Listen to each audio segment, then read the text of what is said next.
You have to close down and go back into the. I did that. You did it, so everybody's back on.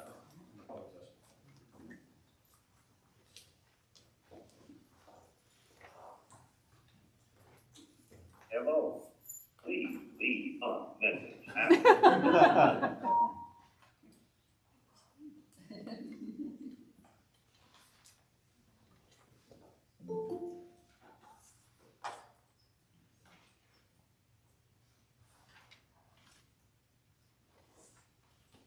Okay, just let me know when we have all 5 of our members back on, please.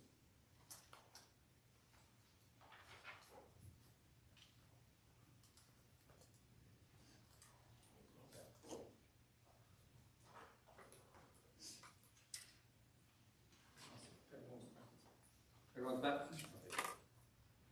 Motion to go back in regular session.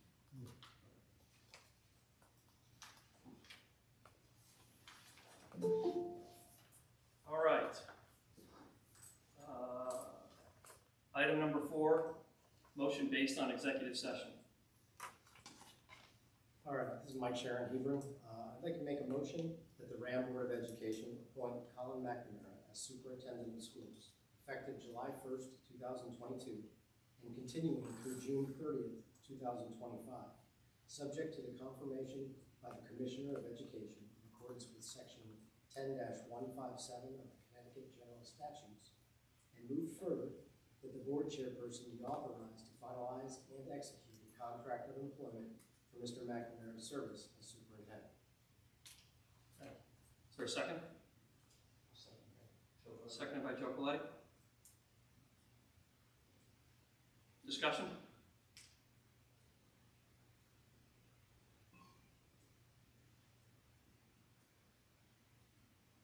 One more time, discussion by anybody? If there's no discussion, we'll call a vote. Lori Blake? Yes. Mike Schrom? Yes. Dr. Benson Clark? No. Mary? Yes. Joe? Jess? Yes. Carrie? Abstain. Gabe? Yes. Eric? Yes. Sue? Yes. And Mike Morris, I vote yes. Motion carries. Welcome to Hebron.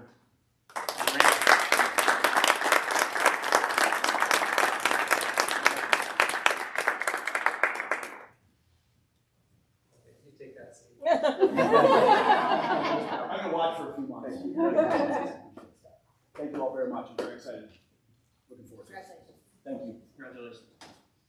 All right. We'll move on to item number 5, public comments. Hebron, Andover, and Marlborough community engagement and attendance at EOE public meetings, Board of Education public meetings is welcome. The public comment segment of the meeting agenda is set aside so the Board of Education may receive public comments. Procedurally, public remarks will be limited to 3 minutes, and citizens will be asked to identify themselves. Because the Board of Education is limited by the Freedom of Information Act to discussing only matters on the agenda, the Board of Education is not permitted to engage in a discussion of the comments presented. That being the case, do we have anybody who would like to make public comment? Hello, please. Please, if you could state your name and where you're from. Mary Rose Mead, 109 Church Street in Amsted. Great, thank you. I'm here as a taxpayer, a parent, and in full disclosure, an employee of Region 8 as a district department coordinator. After the February 28th public forum, the CTE department coordinator was invited to make a case to the board to retain an early childhood education teacher position and add a .6 to teach the now defunct foods program and restart that. And I admire Jackie's passion as well as the board's willingness to consider supporting programming that meets educational needs of a wide scope of students. I very much support this kind of programming. However, I don't think that right now is the time to try to bring that those programs forward again. I feel it's too rushed, and financially it's not prudent. This year's budget was created with an understanding that the towns would be looking for a specific rate of reduction due to bond savings. The reduction of the 0.4 early childhood position was discussed at length at the December, January, and February Board of Education meetings, which included a 10-minute discussion on February 1st with Q&A from the board about the position. It's clear that this budget process required prioritizing amid financial realities, which include employee contact, special education costs, and a lack of clarity around the state's input for excess cost funding. The budget had to consider expectations from the towns responding to taxpayers who were affected financially during the pandemic. And for this reason, restoring that position and restoring any position was tabled with the hope that the new superintendent would take a broad view of the needs of the district and planning for the future would be comprehensive. By focusing now on this one position, what is not being seen is how much RHAM has lost across multiple disciplines in the last 5 years. We've lost programs that every single student is impacted by every single day. And any conversation around programs and adding to restore programs should be broadly focused, fully transparent, and led by district administration. In the time the CTE department has been reduced by 5 positions, the English department has been reduced by 8. And we are tasked with literacy needs of all members of the district, all students. The Board of Ed supported budget cuts to the curriculum director position and a library media specialist in 2018, and that left one media specialist to go between 2 buildings, unable to offer anything close to the dynamic programming that we had for our students at the high school and middle school. These reductions have a direct impact on the educational experiences of all of our students. When NEASC did our accreditation in 2016, in the top 10 commendations, number 4 and number 6 were curriculum director and our media center programming. This matters to me as a teacher, and frankly, I find it devastating as a parent that my older 3 sons enjoyed access to media center programming where they can engage in independent and personalized learning and research, as well as getting technical support in creating projects. My youngest son, all of his peers, and my current students have no such support. If there are positions to be fought for and brought to the towns, it'll be essential to prioritize those positions that have impact on every single student. And I hope that at the forefront of planning next year, the discussion is around rebuilding what we have lost, including CTE courses that are so meaningful and so special and important to a lot of our students. That said, I hope the board will consider engendering goodwill with the towns by honoring the budget presented to the public forum on February 28th, and then join in conversation next year as we look to what programming we can offer our students in a meaningful, thoughtful way, taking into account the needs of all of our students. Thank you. Thank you. Anyone else for public comment? Please. Just need your name and where you're from. Okay, Michelle Nicholson, and I'm from 20 Richardson Drive in Hebron. A nice woman stopped by the other day. I own the Flower Girl Cafe and Bakery, and I am not speaking to the budget at all because I have no idea when any of that happens, but she asked me if I would support a culinary program in association with my culinary businesses that are in town, and asked if I would come and speak to that tonight. So I wanted to just come and say that I do completely support that. I don't know when it makes sense fiscally to do it. That is not something that I have any knowledge of. My kids are not in RHAM yet, or even a junior high school. But if it does come to a spot where the culinary program is able to be open again and the cafe portion of it is able to be open again, I want to make sure that the school board knows that my businesses and all of the assets that I have available to them are in full support of that. We think it would be an incredible asset to our community, to our business community. I would cross-train students. I can offer leadership, I can offer teaching. There's all kinds of things that we can do. I myself started in a vocational culinary program many years ago, and my parents who helped me run my business both have taught in vocational culinary programs. So I'm just a big proponent of it, and I want you to know that as the business community and the other cafe in the town, we would 100% support that. So yeah, that was it. That's great. Thank you very You're much. welcome. Anyone else for public comment?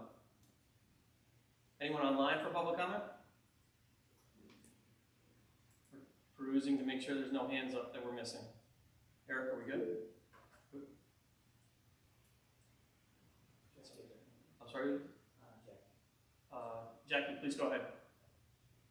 This is Jacqueline Weatherall, Career and Technical Education Coordinator at RHAM. Great. I'm just going to make one statement around the Family and Consumer Science position that has been discussed at length. I explained at the last meeting the timeline of when all of these administrative decisions happen, and I think that I've done a good job at navigating that entire timeline. And I wanted to just point out that there is student interest. There's been a lack of consistency in how we plan around curriculum, particularly navigating the shift between the previous department coordinator and myself. And I am strongly advocating for this position. However, I did note that it was at the stipulation that there would be no additional cuts to the budget. As far as being thoughtful and doing research and actually really thinking long and hard about this, I will tell you that that is all I have done throughout this process. And I just want the board to understand that this particular position, as I've mentioned before, is extremely important to our school community, not just my department, but I believe it will benefit all students, including our special education population. And I think that it's important that we remind ourselves around providing as many opportunities for our students as we can so that they are excited to come to school. Because right now, post-pandemic, our social and emotional piece, as far as our students is concerned, we can see is at great harm right now. And we really need to provide opportunities for our students to be excited to come to school again. So I think that the Family and Consumer Science position, particularly the ECE and the food program, will benefit our students in the long term. We are also experiencing an overload in the elective classes, and we are going to have to be turning away students in many program areas. So those students are going to need some alternative options for their elective areas. And I do know that the food and ECE classes are of interest to our student population, and I would strongly support bringing back other areas in the future that we have lost as well. So I appreciate your time tonight, and thank you so much. Thank you. Anyone else for public comment, either present or online? No? Okay, Eric is giving me the no. So we'll move on to item 6. Is there any requirement to add or delete agenda items for today's meeting?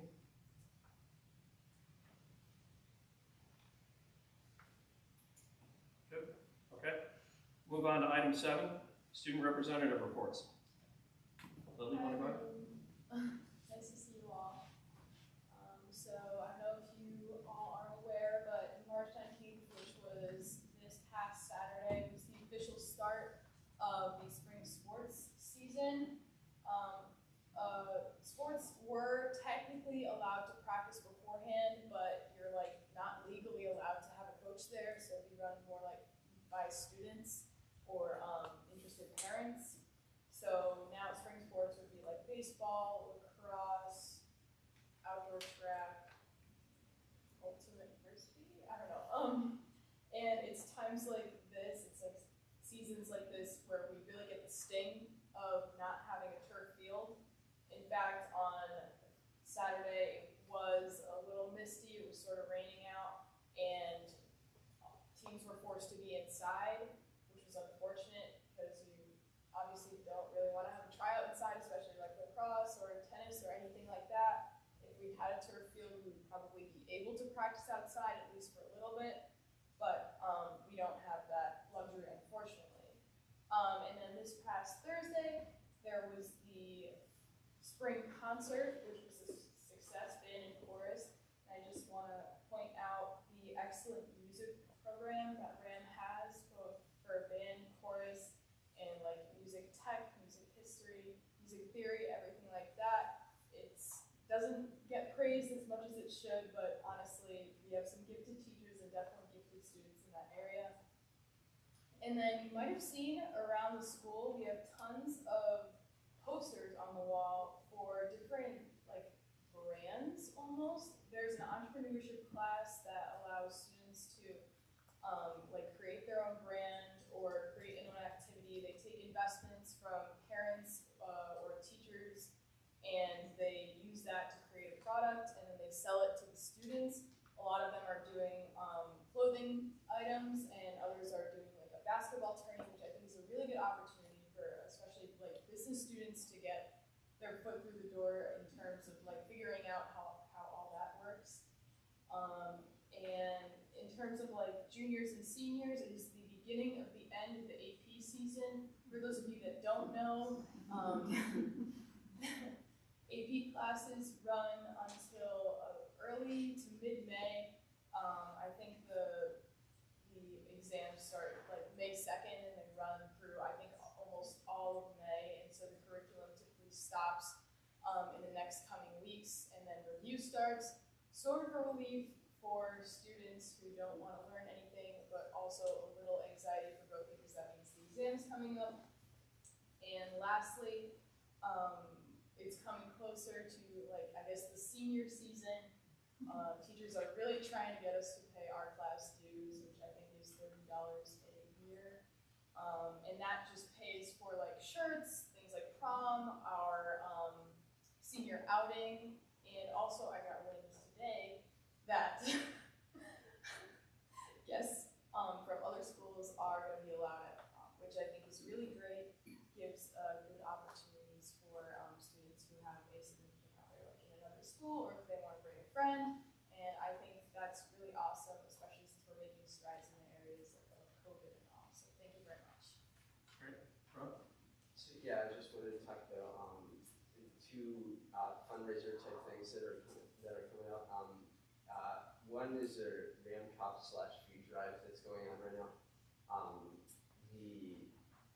The school culture committee, which is run by Mr. Merrigan, and they're making a food drive, which is helped with advisors are Ms. Schnittman, Mr. Imbone, Mrs. Rush, and Ms. Allen.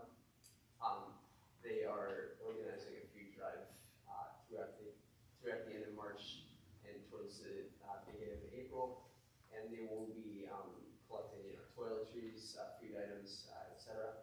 And then the winning class will receive an ice cream and your social in April, and then there also will be a Spring Spirit Week, and that the winning class of that and the points that were made from the food drive will determine the winner of the RHAM Cup. And then another thing I wanted to talk about was the Ukrainian fundraiser, and that's set up to support the children in Ukraine, and they have been doing a wonderful job collecting information. As I spoke with Mr. Mader today, he gave me some information regarding numbers that they've gotten so far. So during the spring concert that took place this past Thursday, they collected $911, and in total through online payments, they have collected $3,421 with the goal of $5,000. So obviously, they have been doing a very good job at collecting money in support for Ukraine. That's great. Okay, thank you.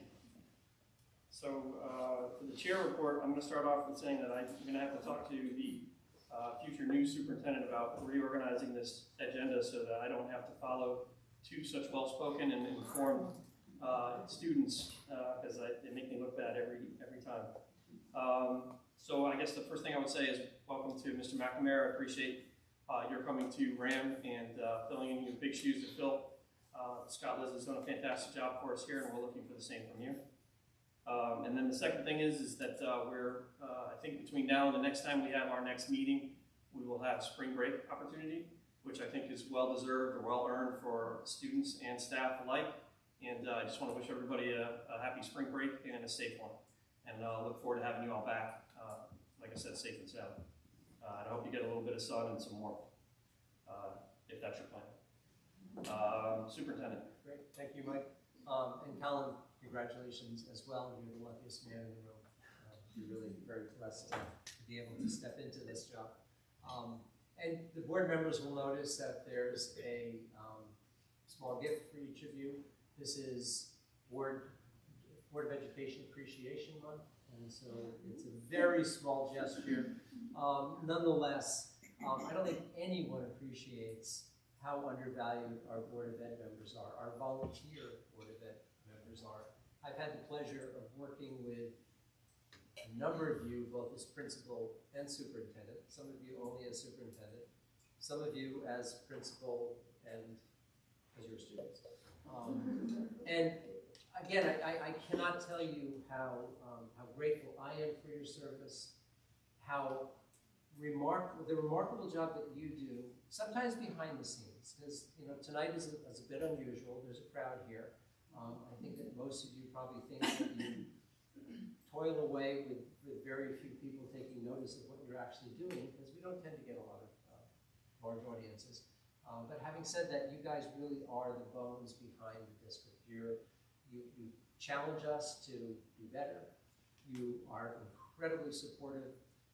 And I have to say that I don't think, throughout my tenure at RHAM, I've worked with boards or been exposed to boards that are so focused on programming for their students, on doing the right thing for their students. So on that, we are all grateful. And again, thank you so much for your efforts on behalf of making RHAM a great school in District that it is. Thank you. All right, they're going after me too. Okay, so item 10. RHAM supports and interventions for assessing and addressing student social and emotional needs. So certainly one of the challenges that not just RHAM, but the entire world has faced over the last couple of years during the pandemic is ensuring that we're taking care of our students and our children and providing the social and emotional support that is so critical to well-rounded and healthy students. So this evening, our fantastic school counseling program is going to be presenting the efforts that RHAM has made to assess and intervene and provide support for our students. So I'm going to introduce Kristen Hartwig, who will introduce the team and the presentation. Thank you, Kristen. Good evening, everybody. So as Scott said, our counseling staff have been working the last couple of weeks to take a look at the most prevalent and pressing social emotional concerns for students at this moment. And we're also been taking a look at the interventions and strategies that we have in place at RHAM to make sure that we're meeting student needs. The good news is that we have a ton of things that we are doing at RHAM to help meet student needs. But we're going to go into depth this evening as to what the concerns are and what the interventions we have in place here at RHAM to help with that. What I can say as someone who's been at RHAM for 13 plus years is that the counseling staff are some of the hardest working people you'll ever meet. They are knowledgeable and they are thorough. They follow through with students and they collaborate and they truly care about our kids. So tonight we have 6 of our counseling providers, a variety of positions and titles. And they're going to be providing you with that information. So without further ado, I'd like to introduce Lori Connors and Jennifer Mott are our school counseling coordinators. We have Allie Hoagland, who is a high school counselor. We have Carol Rush, who is a school psychologist. We have Ryan Gotti, who is an AHM counselor. And we have Allie Hoagland, and Alicia Gove, I'm sorry, is Allie. Alicia Gove is our middle school counselor and team leader. So I'll have them come up and start the presentation. Mike, it would be great if we could see them. Is there a way to... Sorry, Eric is working on it, trying to get the presentation up. Is that right? Oh. Sorry. Give us 1 second, Sue. Okay. I can see her now. Are you having a hard time just fine? Share the Presentation? I can pull it up, but I don't want to share it.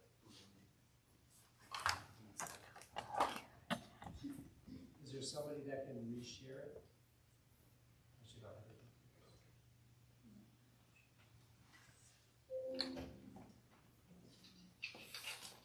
For everybody online, if you just be patient for one moment, we're just trying to work through a technical difficulty so we can make sure we can share the presentation with everybody.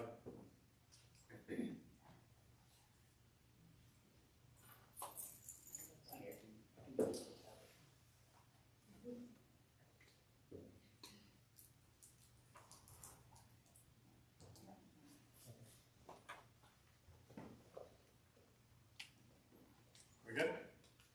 Sue, can you, somebody online? Yep. You good? I can see it, thank Great. you. Okay. Thank you. All right, good evening, I'm Jennifer Mott. Thank you for providing us with this opportunity to present to you this evening. We'd like to provide an overview of the distribution of our support staff. So overall, we have 9 school counselors, 6 at the high school and 3 at the middle school. Each high school counselor has approximately 160 students on their caseload, and middle school counselors have approximately 120 on their caseload. These ratios really allow us to get to know our students and provide quality programming that focuses on their academic and personal growth, as well as post-secondary planning. RHAM is also fortunate to have our connection with RHAM, providing both the middle school and high school with a valuable counselor position and partnership with community resources. So each RHAM counselor has approximately 40 students on their caseload. We have 2 full-time school psychologists at the high school, and there's a 1 full-time position and a 1.6 position at the middle school. And each school psychologist has approximately 40 students on their caseload. We're also fortunate to have a full-time social worker who supports approximately 25 students while also providing support to our resilience program. What is noteworthy is that on average, about 30% of each school counselor's caseload consists of students with either individualized education plans or 504 plans. School counselors serve as case managers for these 504 plans and check in with students as needed or either weekly, bi-weekly, or monthly as prescribed in the student's plan. School counselors also meet quarterly with students with IEPs to review and discuss their post-secondary goals.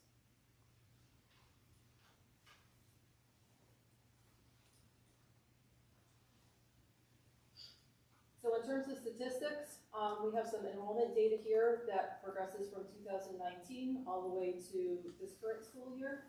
So the 3-year distribution of support plan shows that students with 504 plans and IEPs have remained consistent. Our support staff continually monitor and collaborate, and students continue to be identified as appropriate. So you can see those percentages there in the individual boxes. And down below in the graphic, we highlight the STEP program and the resilience programs and those numbers. RHAM STEP program has also maintained consistent numbers over this 3-year period. This program provides a structured environment with individualized interventions and instructions to foster success for students with chronic academic, emotional, or behavioral difficulties. And then our resilience program has grown incrementally the past few years. This program offers a smaller, more structured setting for students experiencing difficulty with school avoidance and school-related anxiety. The goal is to provide various support so students can gradually resume a full schedule in their least restrictive environment.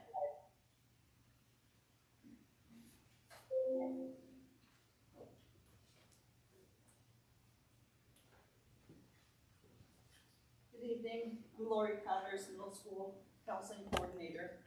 So as a team, we discussed and identified these items as our most significant COVID-related concerns during the past few years. First and foremost, mental health concerns have increased, especially for students with pre-existing family issues. Concerns about the removal of masks and how it may impact the health and safety of individuals and the community. Concerns about the immunocompromised students and family members. Navigating the transition back to an 8-period schedule and the ability to maintain academic rigor and focus in classes following our virtual, hybrid, and block schedules. The interruption of social life and extracurricular activities leading to isolation and depression. concerns from unvaccinated students about being discriminated against for their choices, students becoming overwhelmed by their makeup work after extended absences due to quarantining. Many students express anxieties about their family's finances, such as paying for utility bills, groceries, due to parents' loss of income and diminishing resources and hardships.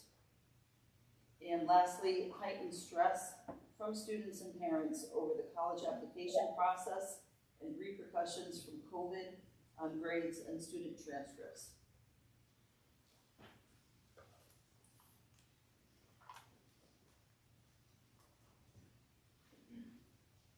Hello, my name is Ryan Gaddy. I'm the age and high school counselor. So on top of just COVID-related things, our students go through quite a bit on a day-to-day basis. Some of these things have been impacted even more because of COVID, but all of our students are in that phase of life when they're figuring out their identity, who they are, and where they want to go from here, which causes a lot of stress. Also, mental health symptoms such as anxiety, depression, ADHD can cause issues with wanting to come to school or avoiding classes in general. There's also been an increase in the amount of students we're seeing because of anxiety. Panic attacks, just anxiety symptoms related to how they're feeling, even physical symptoms.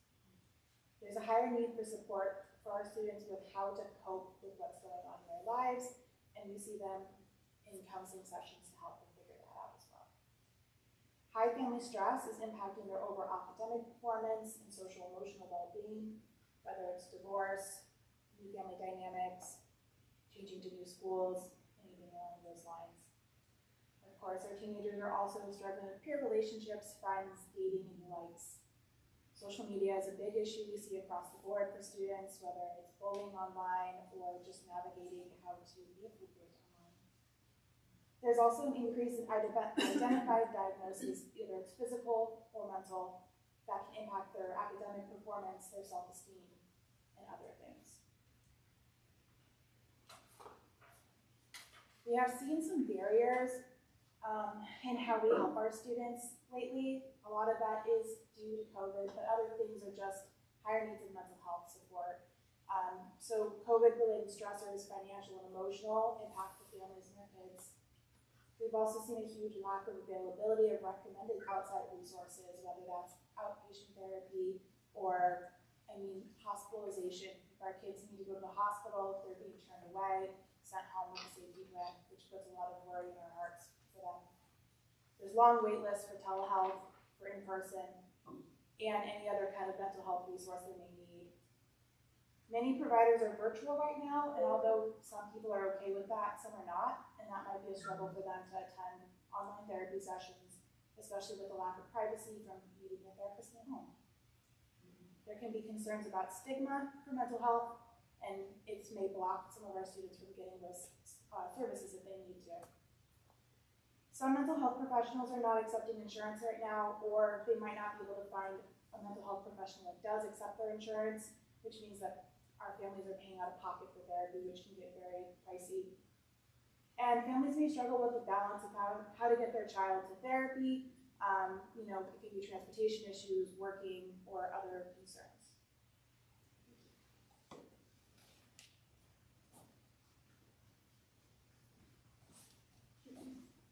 Hi, I'm Allie Holden.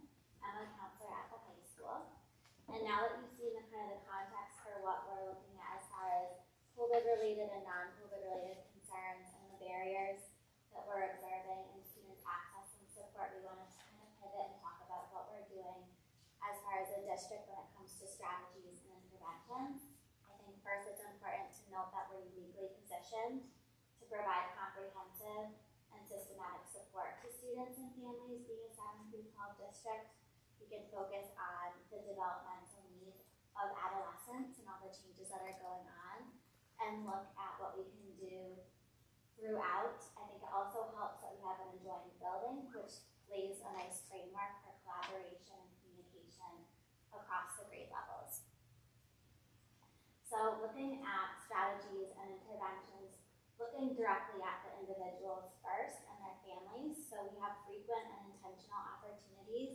for staff to discuss concerns and collaborate on responses with services and interventions.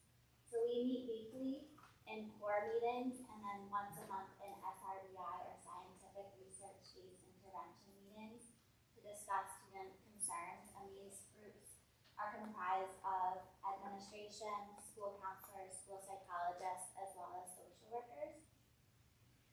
Additionally, we have many opportunities to monitor student attendance and grades, which can be indicators of students struggling with their emotional well-being. And then we also have many opportunities to collaborate with teachers in the classroom who are seeing these students on a day-to-day basis, and opportunities for them to express their concerns, so we may provide support and respond. We also have a very accessible student support services team. So that means, we have school counselors, school social workers, and school psychologists that are readily available to all of our student population, not just for students who identify needs through 504 plans and IEPs. Additionally, at the high school level, all of our school counselors have online appointment calendars that students and families can access to create appointments. And in the digital age, we're all available by email as well. Once a need is identified, we also have very organized and accessible information about therapeutic providers in our community. So we have reached out to those local providers to see right now, especially with the mental health crisis, who has availability, what they specialize in, and then what kinds of insurance program or insurance plans they accept to help find the best fit for students and families. Once we have created that link between a student and family and an outside provider, we also work to ensure that we have a record release form on file so that we can collaborate with these outside providers to ensure that we're meeting the needs of the student and have a comprehensive plan between in school and out of school. And then lastly, we do have students who have even more specialized needs, so we make direct referrals to outside programs such as Community Health Resources or CHR to help provide more intensive in-home programming, as well as after-school programs. Looking a bit broader, we also offer many prevention and intervention programs at the middle and high school level. We have a Power of Words program at middle school and high school, as well as a smoker cessation program.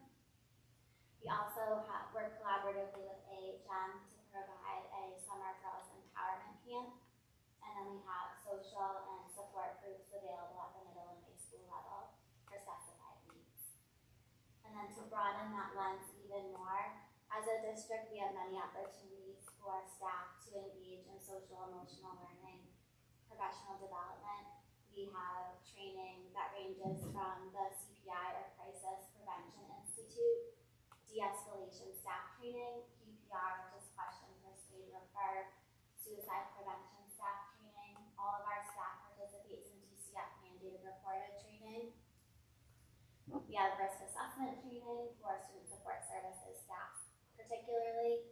And we also have student support services personnel who participate in the social emotional learning committee, as well as the school culture committee, to be part of those valuable conversations about what's going on in our school committee and what ideas are being generated and what we can do to implement those ideas. So I'm going to turn it over to Alicia to talk specifically about the middle school. Hi, I'm Alicia Gold, middle school counselor. So like Ali said, that was kind of what we do as a district, or what we offer as a district, but I'm going to break it down a little bit into the middle school and what we do in addition to the district. So our support staff attends team meetings for collaboration at least 2 times a week, sometimes more when it's needed. So that's a chance for us to get to meet with our team teachers and talk about students and collaborate and formulate plans to better assist them. We have high school peer tutors and mentors available to students. So if we see a student struggling in a specific academic area or many academic areas, or socially, emotionally, we typically reach out to the high school counselors, and they help us coordinate a tutor or a mentor for our students at the middle school. Our team teachers attend daily team meetings to discuss student social and academic concerns and create plans to address those concerns. We have started this year monthly wellness checks. Last year during COVID, we did do bi-weekly wellness checks because we thought that was super necessary at that point in time. This year we have broken it down into monthly wellness checks, and those have actually been super helpful in identifying students who are in need. There have been kids who have reached out to us via those check-ins. And it's also a great way for us to see. One of our questions is like, what are you looking forward to? Or do you have anything else to share? And sometimes kids will just write, no, thank you, but thanks for checking in on me. Or, we'll email them and be like, hey, heard you got a new puppy, which there are a lot of new puppies during the pandemic. Just saying. So it's been really cool with us being able to get in touch with our students and keep in touch and find kids that are in need. So, group counseling, that's something that we started this year. We really started to look at the pandemic and think about what kids might have been experiencing during the pandemic and what we might see coming into the school year.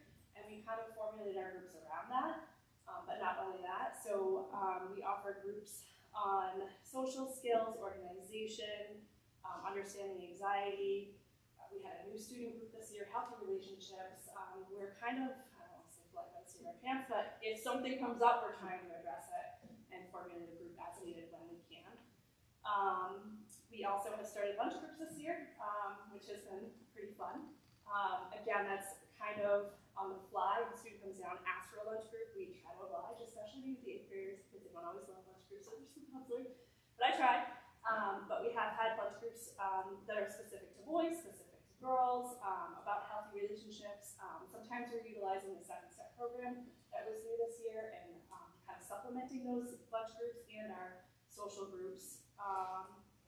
And then we also have check-ins with students who have been absent due to COVID. So if a student has been absent for a significant amount of time due to COVID, we have ad-hoc meetings that comes up in conversation, and the teachers reach out to those students and help formulate a plan for when they come back. And when they come back, we as school counselors also check in with students who have been out for a long period of time, just to make sure that they do have a plan and just reinforce what teachers have offered to them and encourage them to get back on track. So,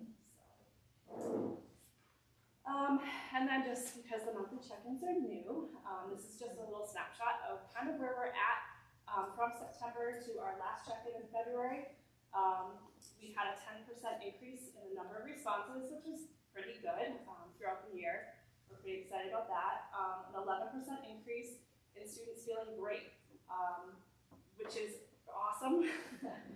Considering everything they went through during COVID, coming back to school and the adjustment, we were pretty excited to see that.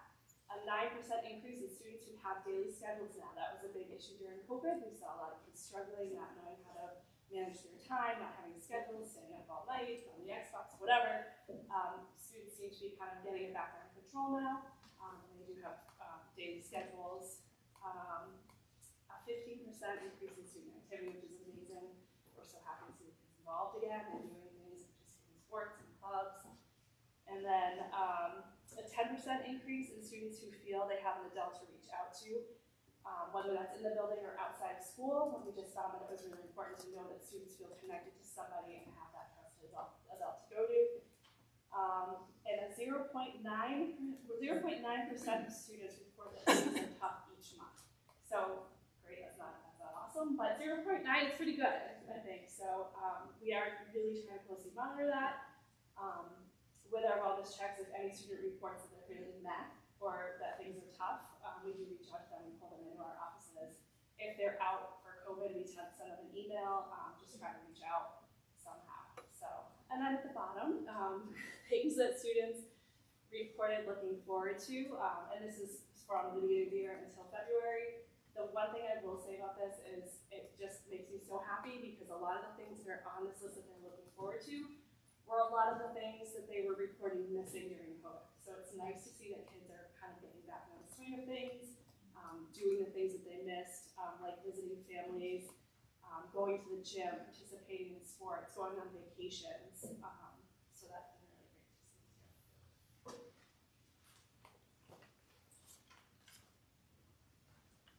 too. Hi, I'm Carol Brush. I'm the school psychologist for the high school.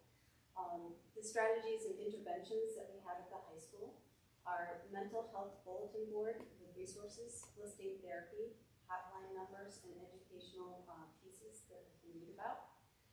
RHAM Smart Recovery, that is a substance abuse counseling and support group that we offer. Peer helpers and peer tutors, having peers help their fellow students with academics as well as emotional support. Social and support groups for students, such as healthy relationship and social skills groups.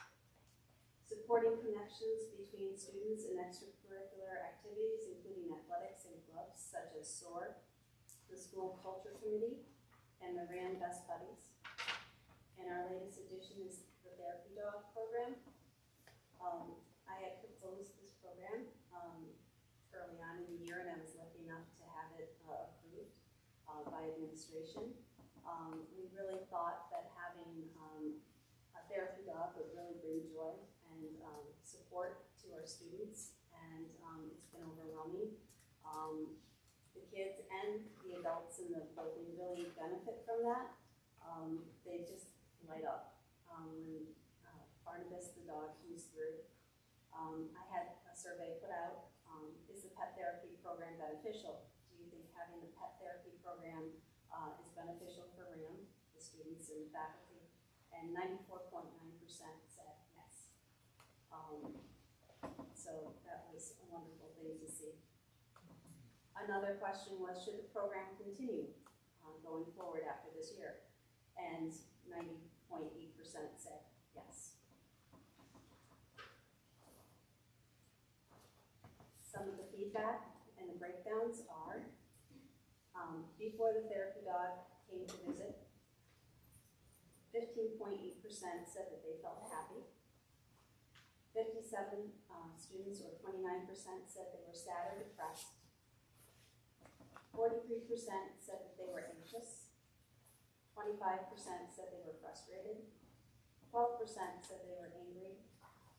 Only 14 students, or 7%, said that they were relaxed. 123 students said that they were stressed, or 62%. And 24% were agitated. After the therapy dog came to visit, they were asked how they felt.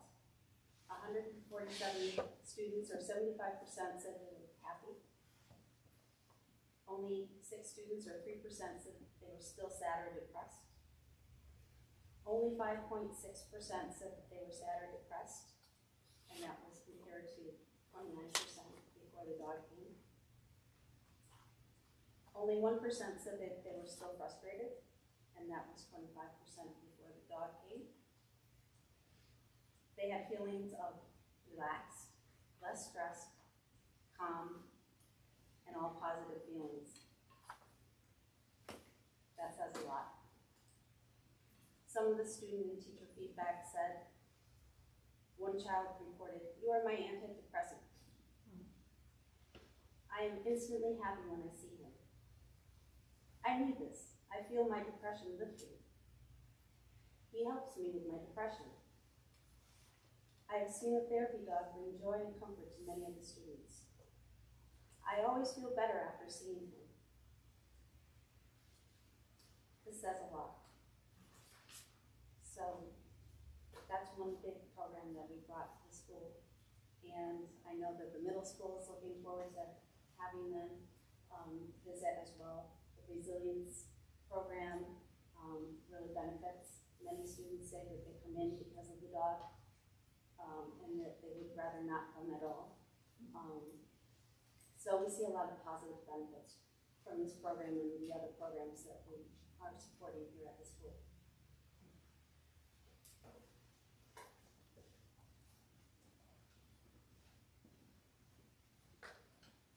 Hello again.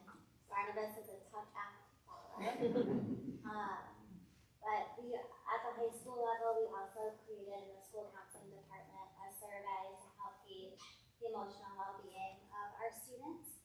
The survey was distributed by email, and students were encouraged but not required to respond. And we were very pleased with the results and the engagement that we had. We had over a third of students respond, and I know that may not sound like much, but to be honest, students are getting so many emails and bombarded really. So to have that much engagement with it, we were very pleased about. The responses were pretty balanced as far as grade-wise goes and were proportionate to class sizes. Additionally, the responses were representative of counselor caseload distribution. Questions on the survey looked at, like I said, students' emotional well-being, connectedness with adults at school and at home, which we know can be an indicator of students' well-being, and then feelings about academic performance. One of the survey questions included something along the lines of most days, how are you feeling? And they saw a picture of this grid, colorful grid up at the top, and if you're not familiar with it, this is the Yale Mood Meter. And this is something that students are familiar with from professional development opportunities that our staff had in years past with the Yale Center for Emotional Intelligence. So this grid is posted all around our schools, and students are able to recognize different emotions. The colors kind of can be associated with positive versus negative emotions. And it's really a talking point between students and staff. So we included it in our survey so it was a familiar thing for them to respond to. And 76.3% of students reported feeling positive emotions identified on the Yale Mood Meter. So examples, I know that may be hard to see. Examples of positive emotions are connected, joyful, and balanced. On the flip side, 23.7% of students did respond that on most days they are feeling a negative emotion. And examples of that are anxious, concerned, sad, and fatigued. So the survey data also revealed that 93.8% of students are able to identify a trusted adult in the building. 95.6% of students agreed they have a way to reach out to adults at home or at school. We inquired if students would be interested in getting more resources and strategies to help their mental health and emotional well-being, and 13.7% of students did respond they were interested in that. We also inquired about students' interest in getting resources and strategies to help with their academic performance, and 19% of students responded they had interest in this as well. And last but not least, 62.3% of students felt they were proud or very proud of their first semester grades. And this information is very helpful and valuable to our school counseling department as we're able to individually connect with students based on their responses to the survey. As soon as we sent it out, we were getting those responses and we would be checking in with each other, looking, seeing what the feedback was. And we were immediately able to meet with students who identified that they were in those negative emotion grids. We were able to immediately work with students who maybe weren't able to identify a trusted adult in the building or at home. So it's really opened up the door to more conversations individually with students, and then from a school-wide perspective, we're able to look at this data to identify trends and kind of inform future programming for students as well. So we're looking forward to doing more of this going forward. That concludes our presentation. Again, we value the opportunity to be able to talk about what we're doing in the school, especially considering how challenging things have been over the last few years with the pandemic. And we'll welcome questions now. Go ahead, Eric. How does the role of the school psychologist differ from that of a school social worker? Do you want to respond to that? Sure. A school psychologist does evaluations for special education placement. We also do projective cognitive testing. We do intensive counseling through the IEP, whereas individual counselors will not see a student on an IEP, but maybe through a 504. Those are the big differences. We attend the PBTs for special education as well. Our training is a little bit different because of our background in testing. we have a school social worker here tonight? Could that person maybe say what that's about? Sure. So I'm not a licensed social worker. I'm a licensed marriage and family therapist. It's just a different version of a therapist.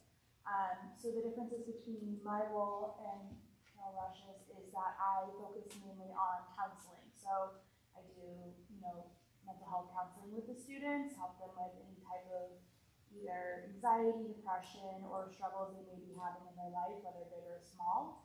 And I do not do any type of educational testing, so strictly counseling. Anyone else on the board, questions? Actually, I had one. I love the survey data, it was fantastic. But question was, when was the last point where data was taken in, like what date approximately? It was the end of the first semester. So was that like the end of February? Oh, so yeah. It's the end of January, beginning of February. Okay. So I guess the one thing that honestly is unfortunate. Like, first of all, I don't want to bum everybody out, but because I love the feedback and I love the fact that it's all trending in the right direction. I think the one thing I'm concerned about is current events. We haven't really faced some of the discussion that's going on right now since 1962.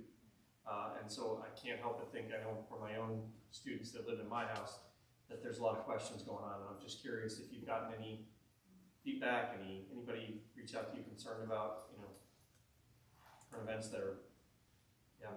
I know middle school, I can speak for that. There have been we're just starting to see, and the kids are starting to talk and ask more questions. We have another wellness fit check coming up at the end of March, so we'll see what comes out of that. Yeah. I'm sure we'll get more. But yeah, it definitely is starting to pop up a little bit. Yeah, it's hard to see such frankly devastating things on TV every single day, and or in news and radio and everything else, and escape it. So, genuinely concerned that that's going to become another one of the issues that you have to deal with. But thank you guys for everything that you do. Really appreciate it. A lot of the students are being encouraged to, take some action and gather, goods and voting and things like that. And that really makes them feel like they're, contributing to making it a more positive place in a small way. Love the poster I saw in the middle school when I picked my son up one day this week. So awesome. I didn't have a question, but I've made comments in other meetings. I just want to say thank you for your phenomenal work as a department. So I've already seen Alicia in action when my son broke his arm this fall, and you contacted me. I didn't have to reach out to anybody. And I just think that shows how attentive the group is. And Jennifer, you and I have already met, and my son has yet to step foot in high school. But you've already been so helpful already and so willing and welcoming. So, you're here, so I just want to say it out loud. I've said it at previous meetings, but just think your department's phenomenal. And awesome on the therapy dog. I get to go get mine, so that's more golden to your mix. Okay. Wonderful, thank you. Yeah, I'm sorry, go ahead, Drew. Hi, everyone. I just really wanted to thank you for that presentation and the comprehensive nature of it and the different things that you're doing. I have always revered your departments and everything that you've done. And the one thing I want to say to you, though, is please make sure you're taking care of yourself as well, because we know how draining this is on all of you. And it's easy to not give yourself the care that you do. So I hope make sure that you're doing that and caring for each other too, please. Okay. Thank you very much, all of you. Thank you. Thank you, Mark. All right, so move on to the consent agenda. Board of Ed meetings from our previous meeting, February 28th, are closed. As well as the approval of minutes from the public forum. We get a motion do we need to do those separately? You can do it actually, the consent agenda can be done as one motion to approve both the minutes and the, in this case, the resignation letter. Or you can choose to do it separately. Well, that's fine. Why don't we talk about the resignation letter first, and then we can do the motion. The resignation letter is from one of our current PE health teachers. teachers, Tiffany Giannini, who had requested and was provided with an unpaid leave this year. And so she's resigning from her position this year. All right, and my recommendation would be that we accept the motion. Okay. Accept the resignation. Okay. Is there a motion to accept the consent agenda? Sue Solfi, I make a motion to accept 11.1 and 11.2 in the consent agenda. Thank you. Is there a second? I'll second it. Okay. Dr. Benson Clark. And then any discussion? Okay. All in favor? Aye. Any opposed? All right. Consent agenda is approved. Old business.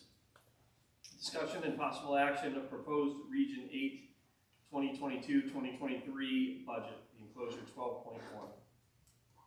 So we have a few things that the board needs to act on tonight. And then certainly any board members welcome to make any further recommendations.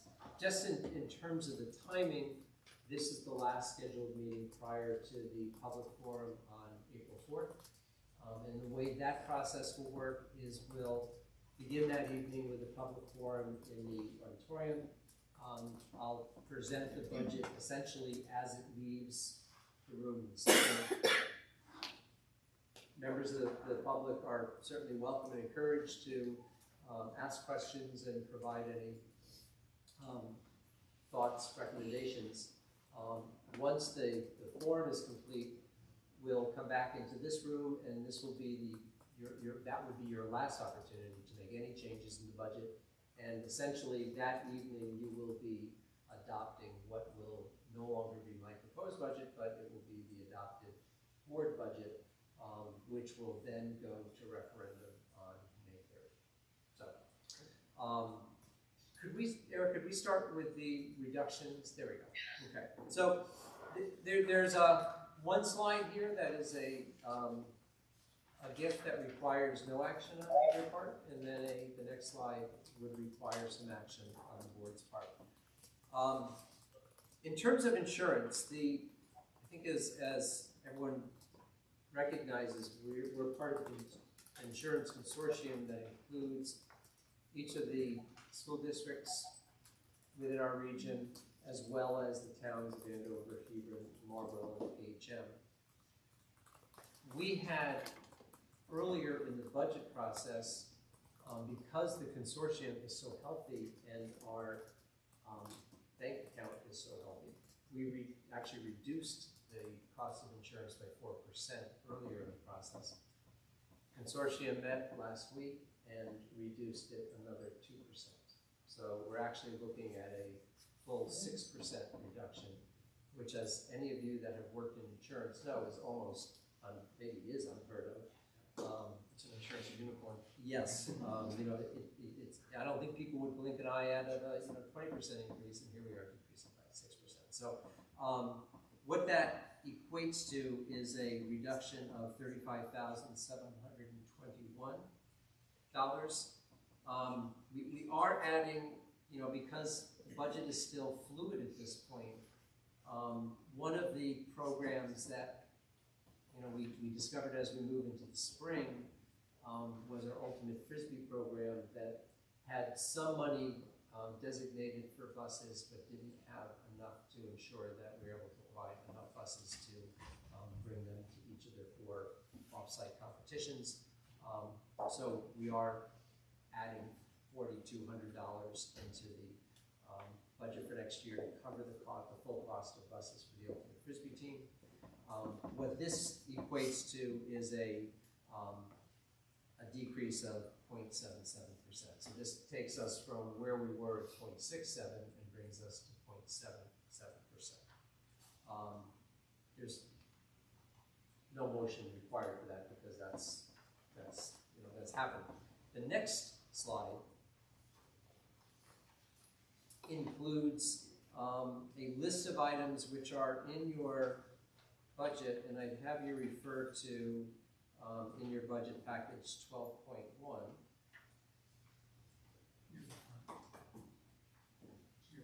Yeah, near the front. And yeah, it's before all of Viva's financial statements.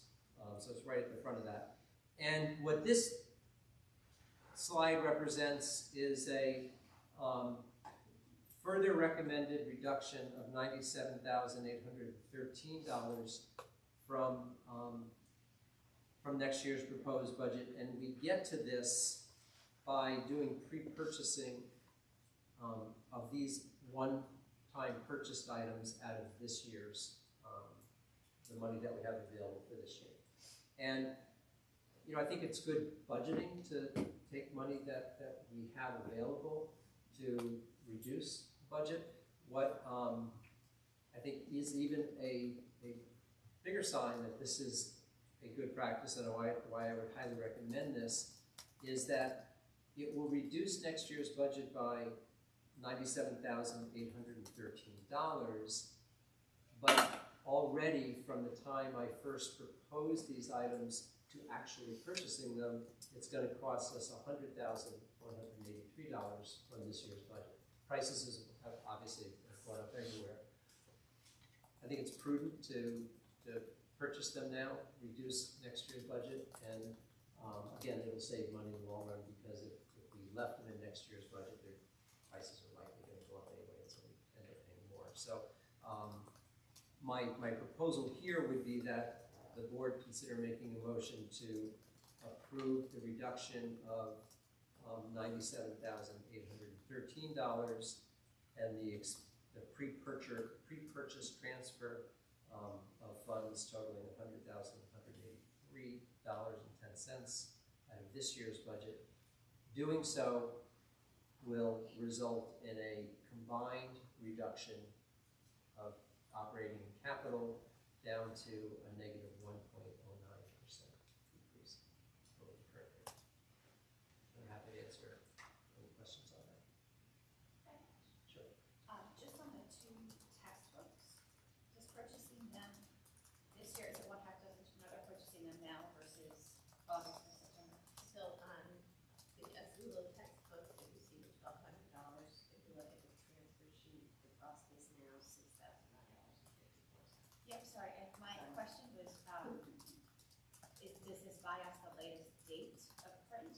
Or like, is next year updated and we're buying this year's and so it's No, not? I'm or not, is it- I think it's irrelevant, but the world language department coordinator who chose the textbooks that they wanted to purchase, so she's purchasing what she feels is relevant for her classes at the moment. So I didn't ask if they were the most recent copy like they're doing now. I think if it was a matter of needing the most recent, and if they were going to be, because they're not updated every year. No. I don't think she would have included on this, because this was also done in conjunction with our coordinator. So yeah, we didn't pull things out that we thought that without consultation. Being so close, I assumed if they were updated, it'd be done by now. Yeah, But just Sorry, just bear with me, I'm just going to do this list myself as well.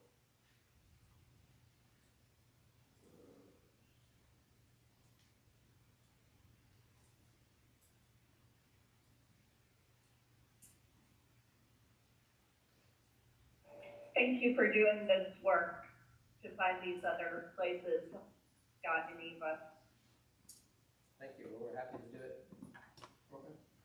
Is there any other questions or discussion? It's a great idea. Okay.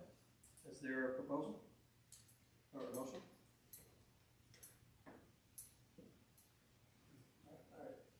I'm gonna trip over the proper word.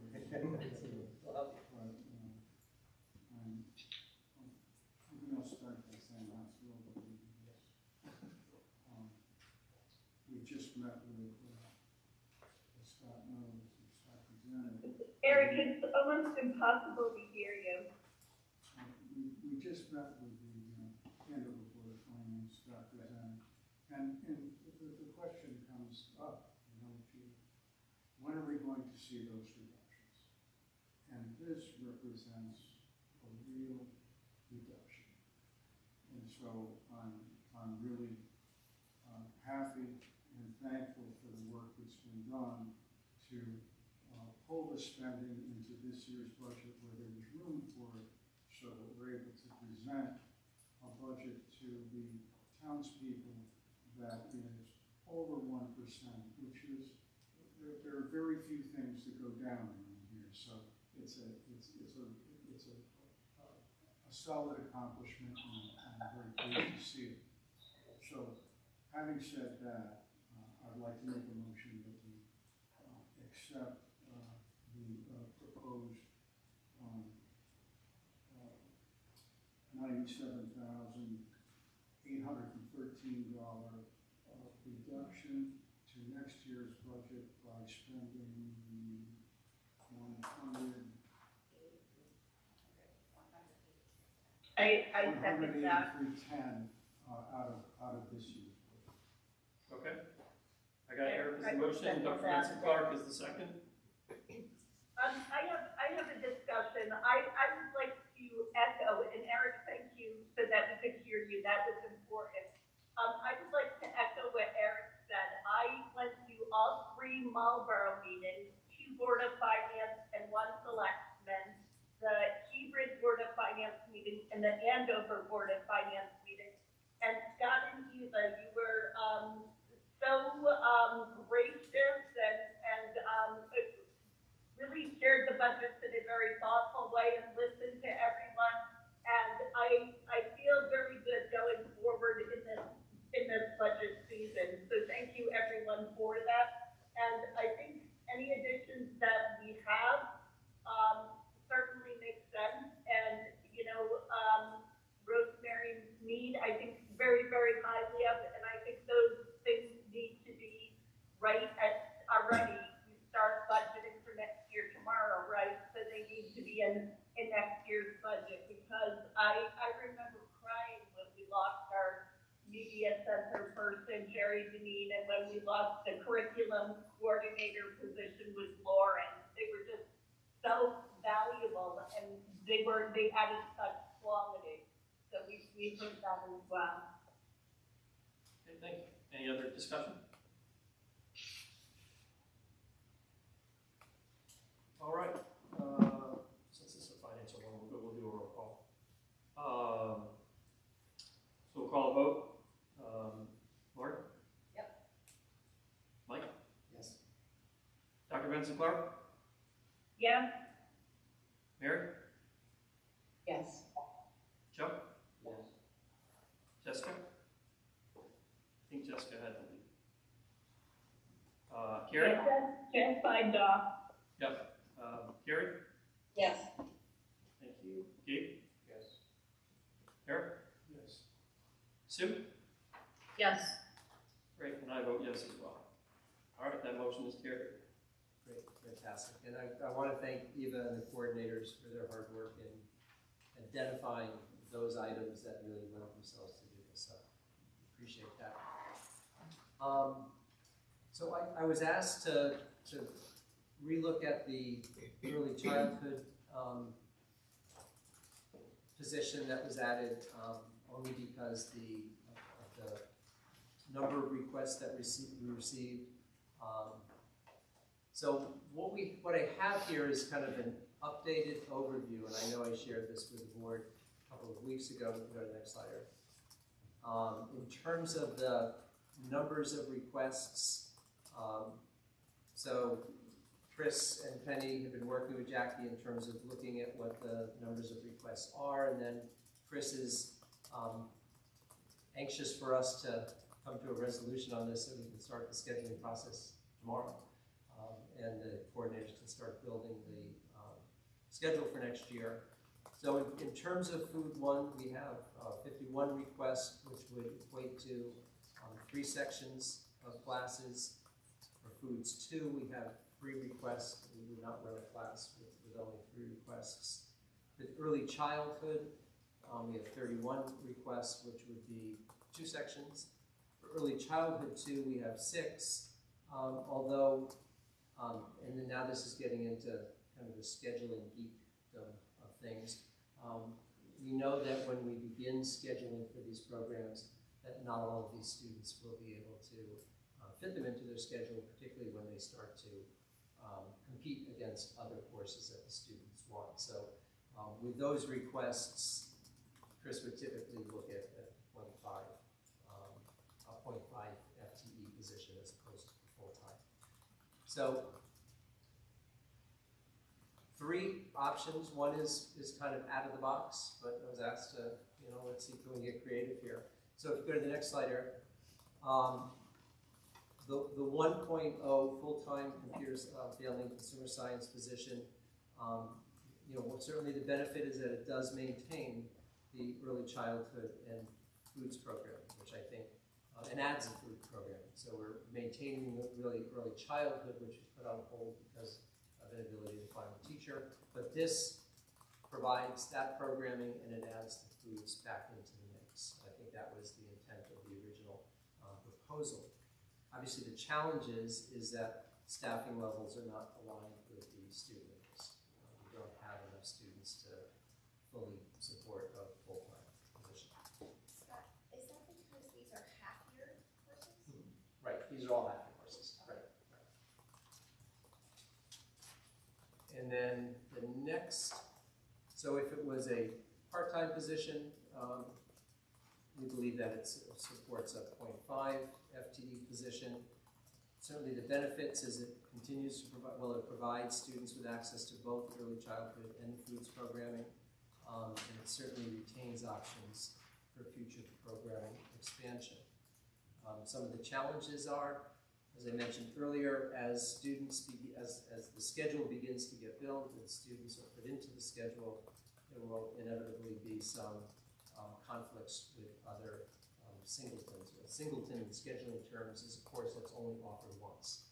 So rather than English 9, which there may be 8 sections, so we have one offered every period, so every kid that needs it gets it.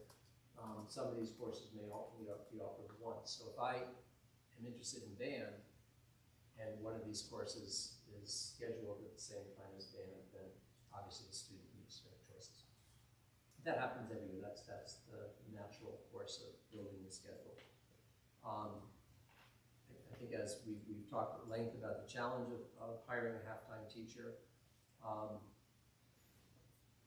students may not get other requests.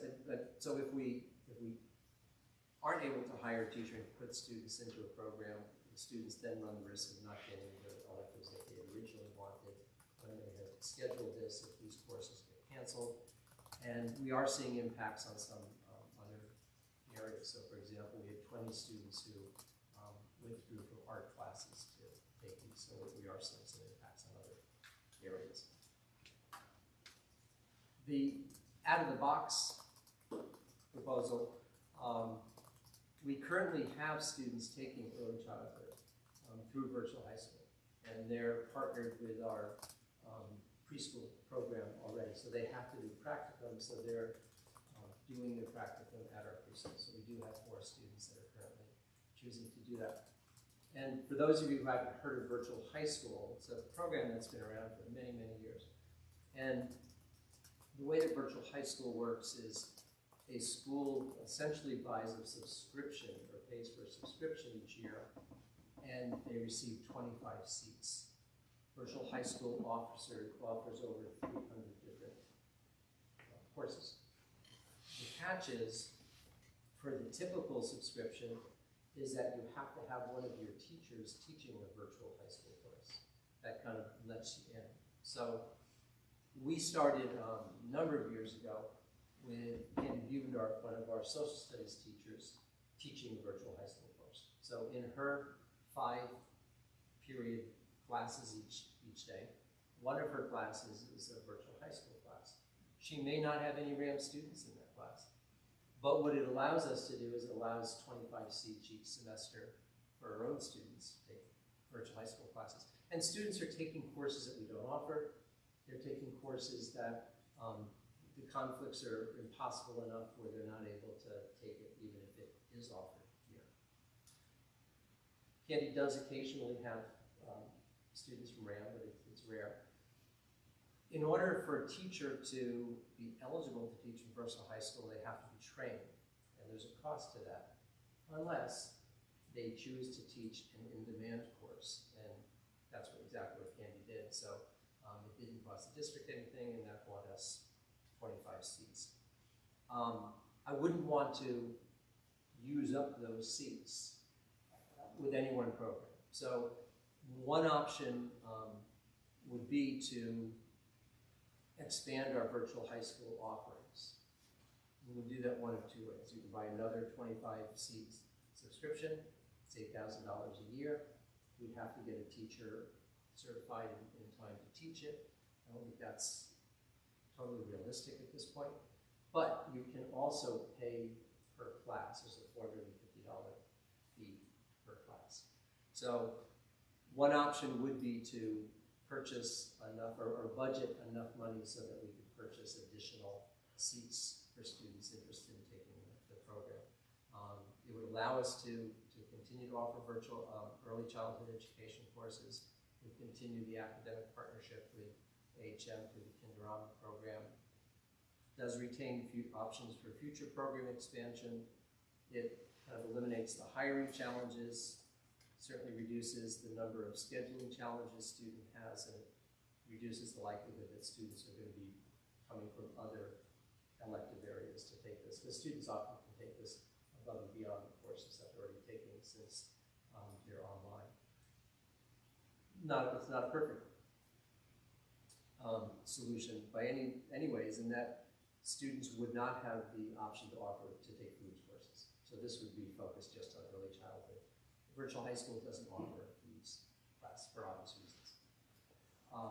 It is an online program, and not every student is looking for an online program. I think what makes this somewhat uniquely different, though, is that the students are using our preschool as a practicum. So there is an in-person component to it. Just to look at the budgetary implications of each of the programs, the addition of the full-time teacher was $85,000. If we eliminated that and added a half-time position, it would be about $45,000. And if we instead went with budgeting enough money so that all of the students interested in early childhood would be able to take that option, it would be about $13,500.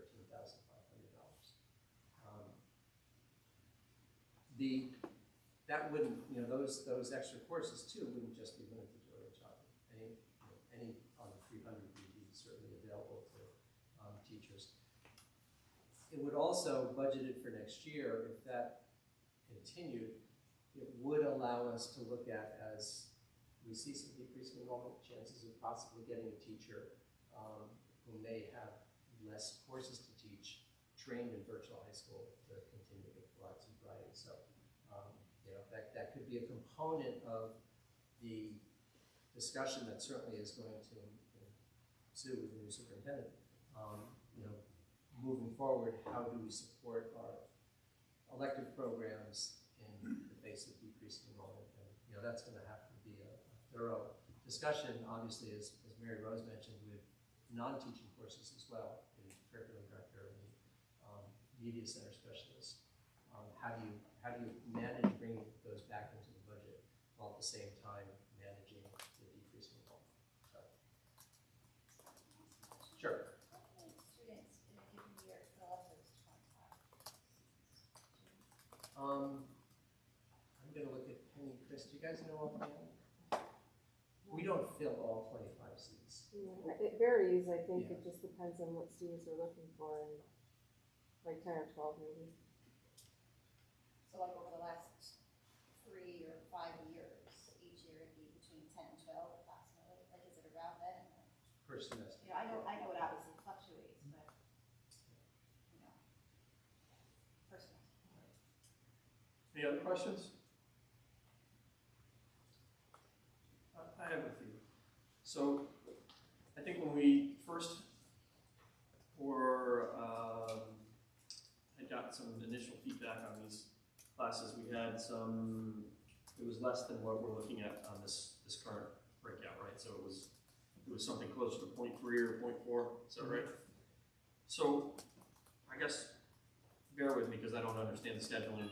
I don't understand the scheduling voodoo as well as everybody else. But so how many students have yet to finalize their schedule that would potentially end up in one of these categories?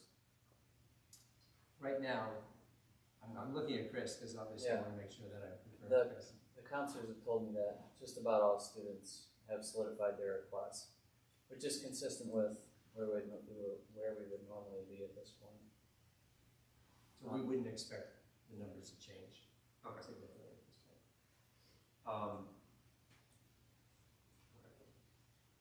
And we have had applications for the position as posted at one point. We do have some applications, yes.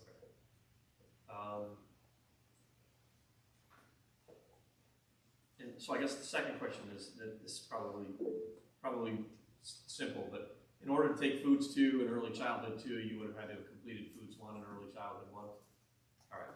And when's the last time we actually conducted a Foods 1 and an Early Childhood 1 class? Early childhood would have been last year. Foods, I believe, was 2017-18.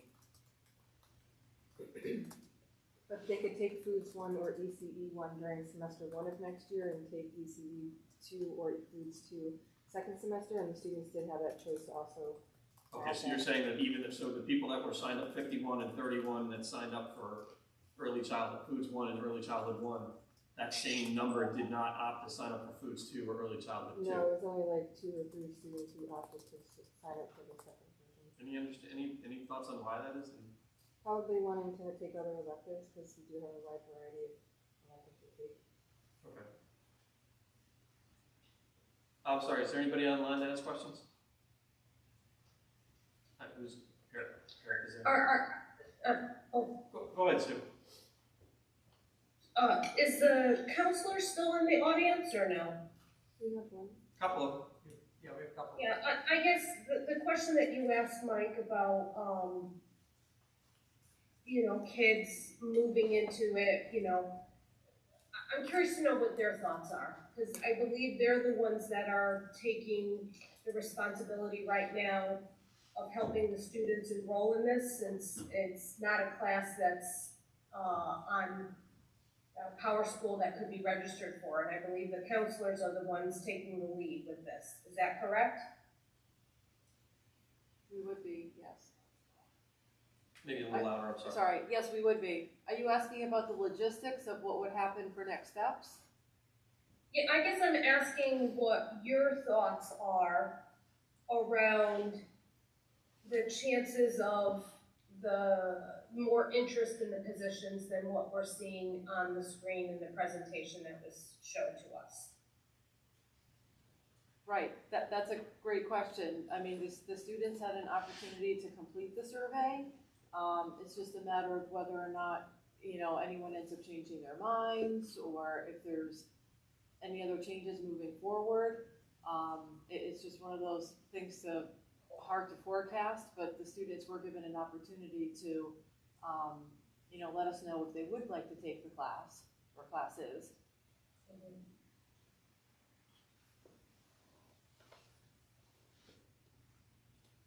Any other questions or?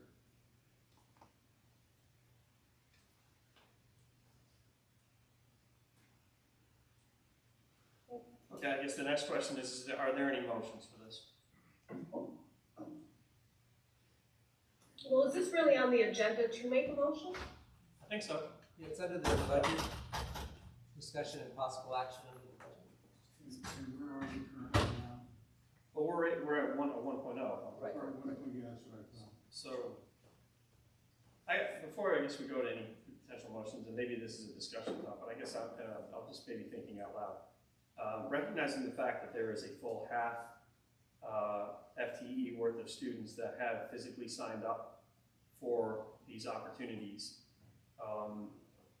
this definitely communicates that it's a little more than actually what we had anticipated or predicted going into the budget last year, which was at 0.4. So there's somewhat of an increase, at least based on the data so far. There's a minor increase in interest. And we've had at least one person that has applied for the position who, you know, can't guarantee that they will be deemed qualified, but have potentially could be qualified to teach both the foods and the early childhood education. I think, I mean, I guess it comes down to the decision or the potential for a motion is, do you want to tell 53 kids or 82 kids that we're not going to conduct the class that they signed up for? Or do we want to try to thread the needle and figure out how to conduct that Foods 1 and Early Childhood 1? And I don't like hope as a method, but hope that the person that has applied is willing to consider that, or there's somebody else out there that is willing to consider that as a half 0.5 position. Or, you know, I think, you know, I like the fact that we kind of reached out with a kind of a third sort of stretch alternate opportunity with the early childhood education opportunity in the virtual world. I mean, I don't think I would have really thought that was even an option, but it seems, you know, interesting that that's at least potentially available. At least it, you know, rather than just getting rid of the program at all, you know, the idea that you could at least have some opportunity to continue the program with the potential to maybe drum up interest down the road is also interesting. So I'm reluctant to see us not conduct classes for the number of students that signed up and demonstrated the interest, but I also feel like we have to be, Eric's been kind of our conscience on making sure that we're doing the right things when it comes to budgeting from the perspective of pushing forward a budget that we're confident we can actually execute. So I think those are really the challenges that are up in the air for us. So, any other comments or thoughts? I'm sorry, who it is? Dr. Benson Clark? Yeah, hi, good evening, everyone. So I listened to the presentation by the counselors and psychologists and different folks, and I heard a lot of stress with kids, and that kids are feeling stressed, and I know that the dogs that they're helping in things, I could imagine that something like food could be helpful. I could imagine some of the kids taking food and then their friends hearing about it and wanting to take food too. And the reason why I say this, my kids were lucky enough to have Jen Mott, and she's the best of the best, all of you are. But my kids also took as many AP as they could, and they took a couple of languages and things like that. Well, one of them, and I just sent you the report, one of them is at a very highly competitive college right now, where it's extremely unfortunate and sad. They're making national news because of student suicide. And they're actually trying to offer, obviously it's different than a high school, but different kinds of outlets. And I think as we're trying to really meet the needs of our kids, and we don't know what that needs to look like, right? Because none of us were alive when there was the pandemic and the worldwide conflict going on. You know, I remember the presentation by the counselors tonight reminded me of when I was at Marlborough Elementary in 2008, and they shared with us, with the Great Recession, how they had to go back to the kids because they didn't even have things like stress or money on the survey, but how that, for the first time for some of our regions and districts, as some of the white collar and management jobs were going, kids were starting to feel stressed. And I think it would be short-sighted for us to cut anything at this point. We do have what sounds like a nice turnout. I can't help but imagine that when kids actually realize that they could do something like this, that it would become more powerful. And I think back to Scott, your great presentation a number of years ago to stop ranking students. And one of the things was we wanted them to take some of these classes that were of higher interest to them, or high interest, excuse me, and not just to get their GPA up. So I think that this might align with some of our goals and vision of having this well-rounded student. And I think that we should maybe just let it stay as is for now. I think Sue had some kind of thought about that too. I'd love to hear from her. Go ahead, Sue. I appreciate, Scott, you working together with the administration for the presentation. I do appreciate it.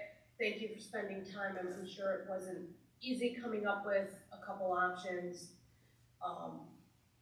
I'm a risk taker, so I'm happy and pleased to see that so many students have in a quick turnaround too, because this wasn't the normal standard process that our students had to take to these courses. So while it's not where it needs to be right now, it definitely is overwhelmingly, like Mike said, and I appreciate what you said, Mike, it's definitely more than a 0.4.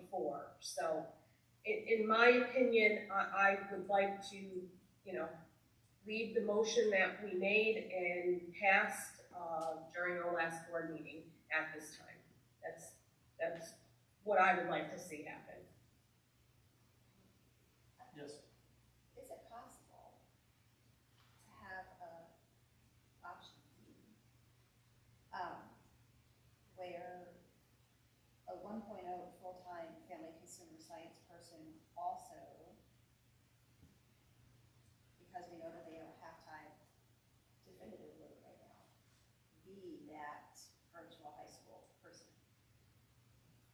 Part of the job description and expectation would be that you're gonna come in and get trained in the spring, or whenever the semester is, that they were teaching 5, and maybe it's split, so maybe it doesn't matter. But they get trained, and they can get to teaching 1, possibly 2 courses, to almost round that out to a full-time, and then that virtual piece would be how much or how little would be dependent on how much more students we had on ground that were signing up for courses as the years went on.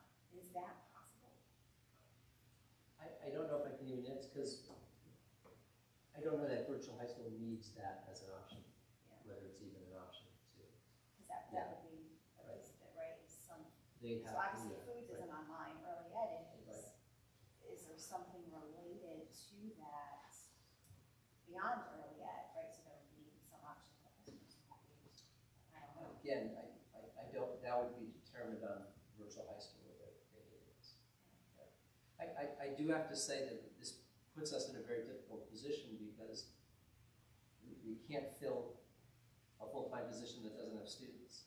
I mean, we run the risk of hiring a teacher and then having to say to them, we don't have enough classes to keep you whole as a full-time instructor. And certainly we can't hire a position and not have that person teaching every course that's within a full-time position or even a part-time position. I know the numbers are there, but please keep in mind too that those are the number of students interested. They don't represent the number of students that end up in the classes because of conflicts and whether a student decides, well, I really would rather take something else than this. And so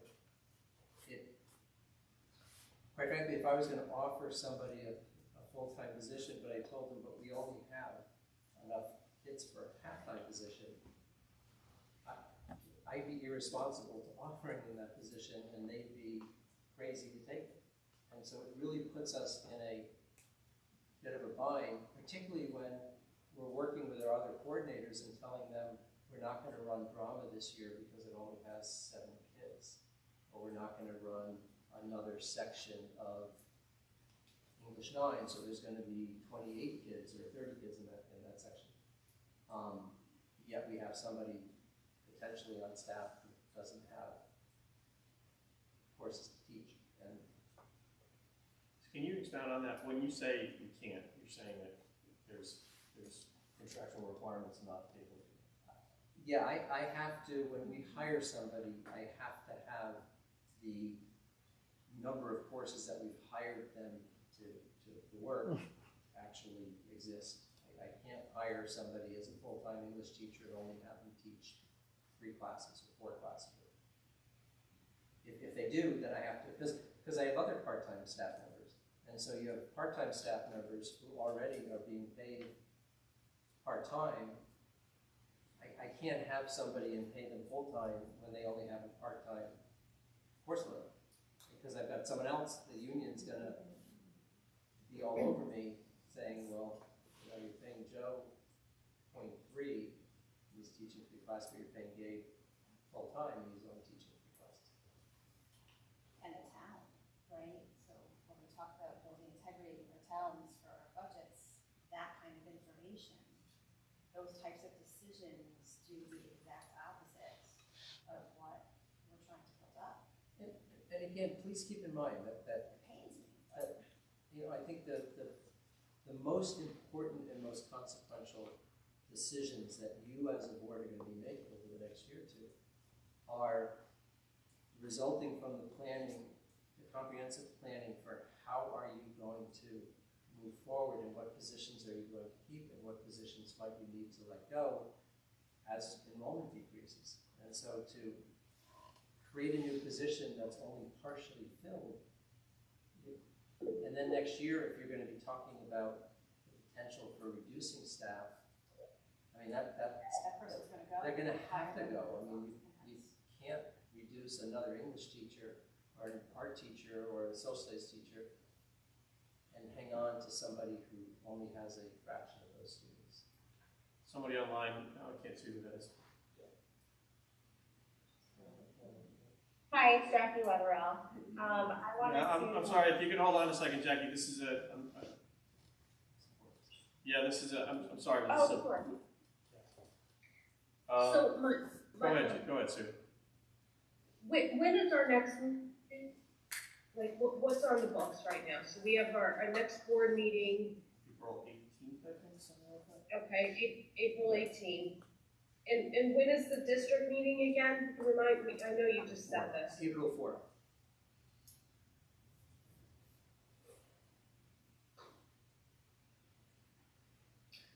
Because in my opinion, you know, we always can come back and talk about this at a later date as well. And give it more time. Well, again, Sue, you know, my scheduling people are sitting here shaking their heads like they need to move forward and can't move forward unless they know what it is they're scheduling for. I think it would be, in my opinion, it's hard enough to turn a student away from a course that they have requested, but it would be detrimental to turn a student away from a course that they have been signed up for and then in the end say, oh, no, it's not, it didn't pan out. I mean, I think that we should refrain from any decisions that do that. As much as I want to see this be successful, but this echoes the concerns that I brought up in the previous meeting about bringing this back for this year. And I'm sad that this is what the data is showing, but I think we are responsible to make a data-driven decision and not what we really want it to be and we wish it to be. And I'm wondering if the right way to go is to go ahead with the part-time of 0.5, because we know we have that, and really work our tail off and try to find a way to build it for the following year. Because you can always say to someone who's part-time, you know, would you like to increase? We'd like to increase you, and if they do, yes, and if not, then you go out and you find a full-time teacher then. Somebody online? Go ahead, Sue. Doesn't the numbers reflect a 0.6 right now? No, so 0.5.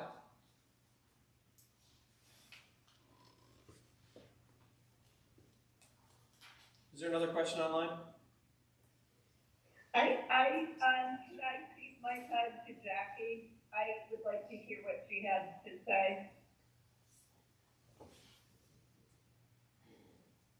I guess, I think if there's a specific question, that's probably appropriate. I think if, Okay, Jackie, my specific question is, I don't know what I don't know about this field. I really want to give kids, and we all do, as many choices as possible.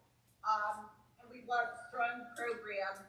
And is there something more that I should know?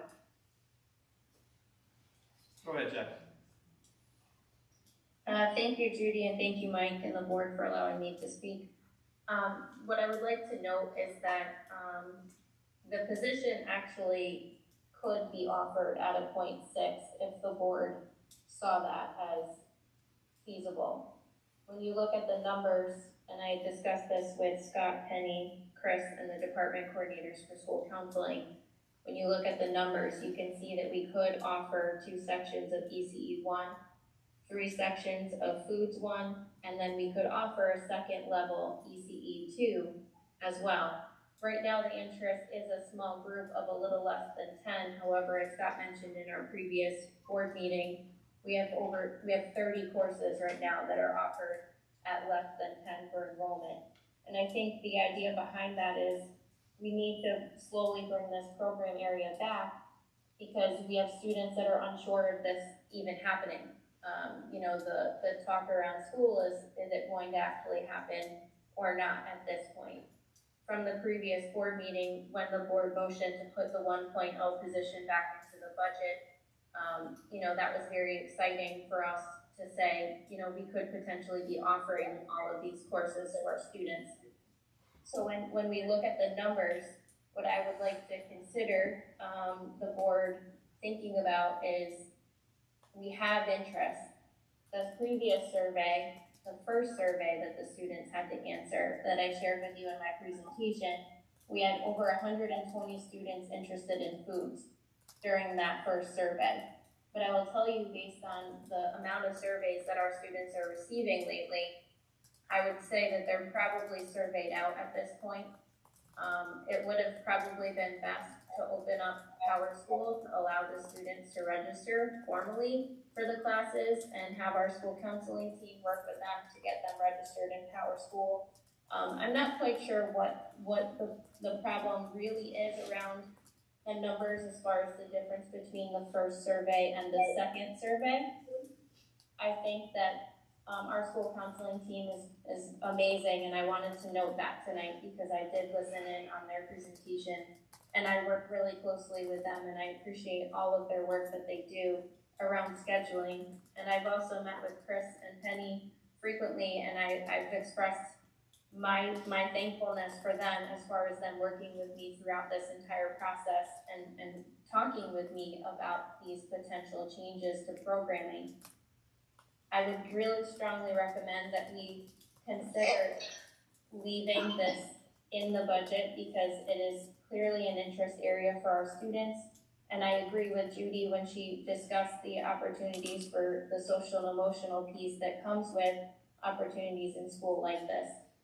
I really appreciate everyone's flexibility and understanding as we push forward in planning. And I really am thankful that we have such a strong support from the board around career and technical education. So I appreciate all of you. Thank you. Mike, may I add something? Go ahead, Judy. And everybody knows this. This is not a surprise. I'm still haunted by last year in our February and March meetings, and when we have students tell us we needed to listen more and hear more and talk, even if we were awkward and we didn't understand mental health. And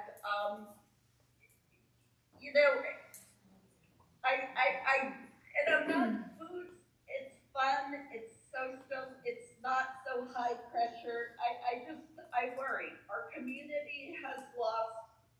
a lot of people. In Marlboro specifically, as you know, we lost a college student, we lost a businesswoman, you know, we lost our very own RHAM Board of Education. We lost someone who the student said was one of the only people who got back to them after that meeting, that only 2 people got back to them.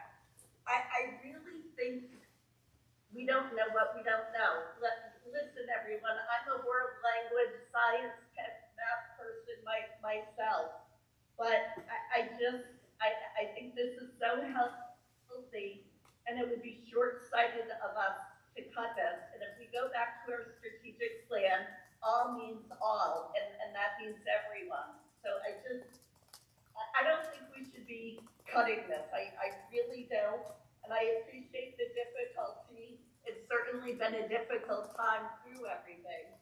But I really think that we should leave this as it is in the budget. Or, Jackie, what would happen, Jackie? Would we get someone, do you think, your best guess, if we went to 0.6?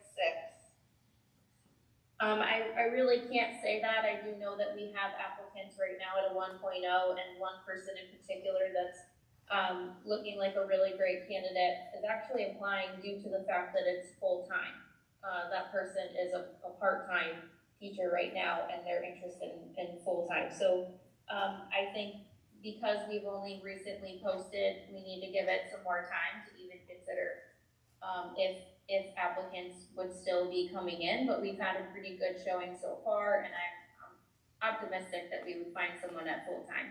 I can't say with a firm answer if we would find someone at a 0.6 or 0.5. I would say based on the 5 months that the 0.4 was posted and no applicants, that's really not in the best interest. Thank you. I think Carrie's hand is up, Mike. Thank you. Carrie, do you have a question? Or did you have a comment? No, I just had a comment. You know, I do agree with Sue and Judy. It is a risk, but at the same time, I think if we look at these numbers, we also have to consider the fact that this program has been shut down and the trust level of the students may not be there because some of them were shifted around last year, correct? So they had enrolled, but it wasn't being offered, is that correct? So schedules were messed up? Is that an accurate statement? I guess it was offered, but it wasn't, but we didn't have a teacher at that point. Okay. But I think if we reestablish this program and give it a chance, there is the good possibility the kids will gravitate to it. I mean, the outcry from the community on this particular program has been huge. We've gotten emails, people are talking, coming to meetings, and I just don't think we can ignore that. I have a couple of questions. What's the difference from a teacher's perspective and from the hiring perspective? What is there any difference between 0.5 and 0.6? I mean, is it categorized, both categorized as part-time? Yeah. So I guess as I listen to everything, I mean, at this point, we have 0.5-ish worth of students, and so we're 0.5-ish short of students to hire a full-time teacher. So if we walk into this, if we schedule for it and continue to post for a job, that even if we were to add some students, the likelihood that it would meet, what's the minimum requirement for full-time? How many sections? 10 sections. So we'd have to come up with 4 to 5 sections worth of students between now and when? Tomorrow? I mean, because scheduling is scheduling. Yeah. I mean, what's realistically the latest date you guys can finish scheduling? I mean, you're asking a very complicated question. I don't need to speak for Christy and the current schedule, but having done it myself, this is a process that is so intricate that it took me a year to figure it all out just to get my head wrapped around it. It's not something as simple as you have to this date to decide. Everything is compounding right now. And every day we stall, we may not have schedules ready for kids until the summertime, and normally they're able to have them in May.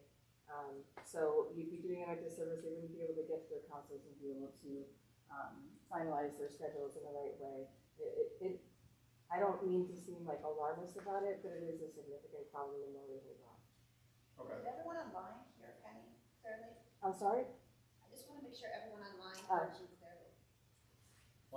So I guess the second part of that. And Chris can speak. Just one more thing that I think is relevant. One of the things we ran into last year, and the fact that we weren't able to fill the ECE position, so we had I'm not speaking out of exacts, I would say we had 60 kids who wanted to sign up for those classes. So they had put in requests, we had put in sections with the intent of hiring for that position.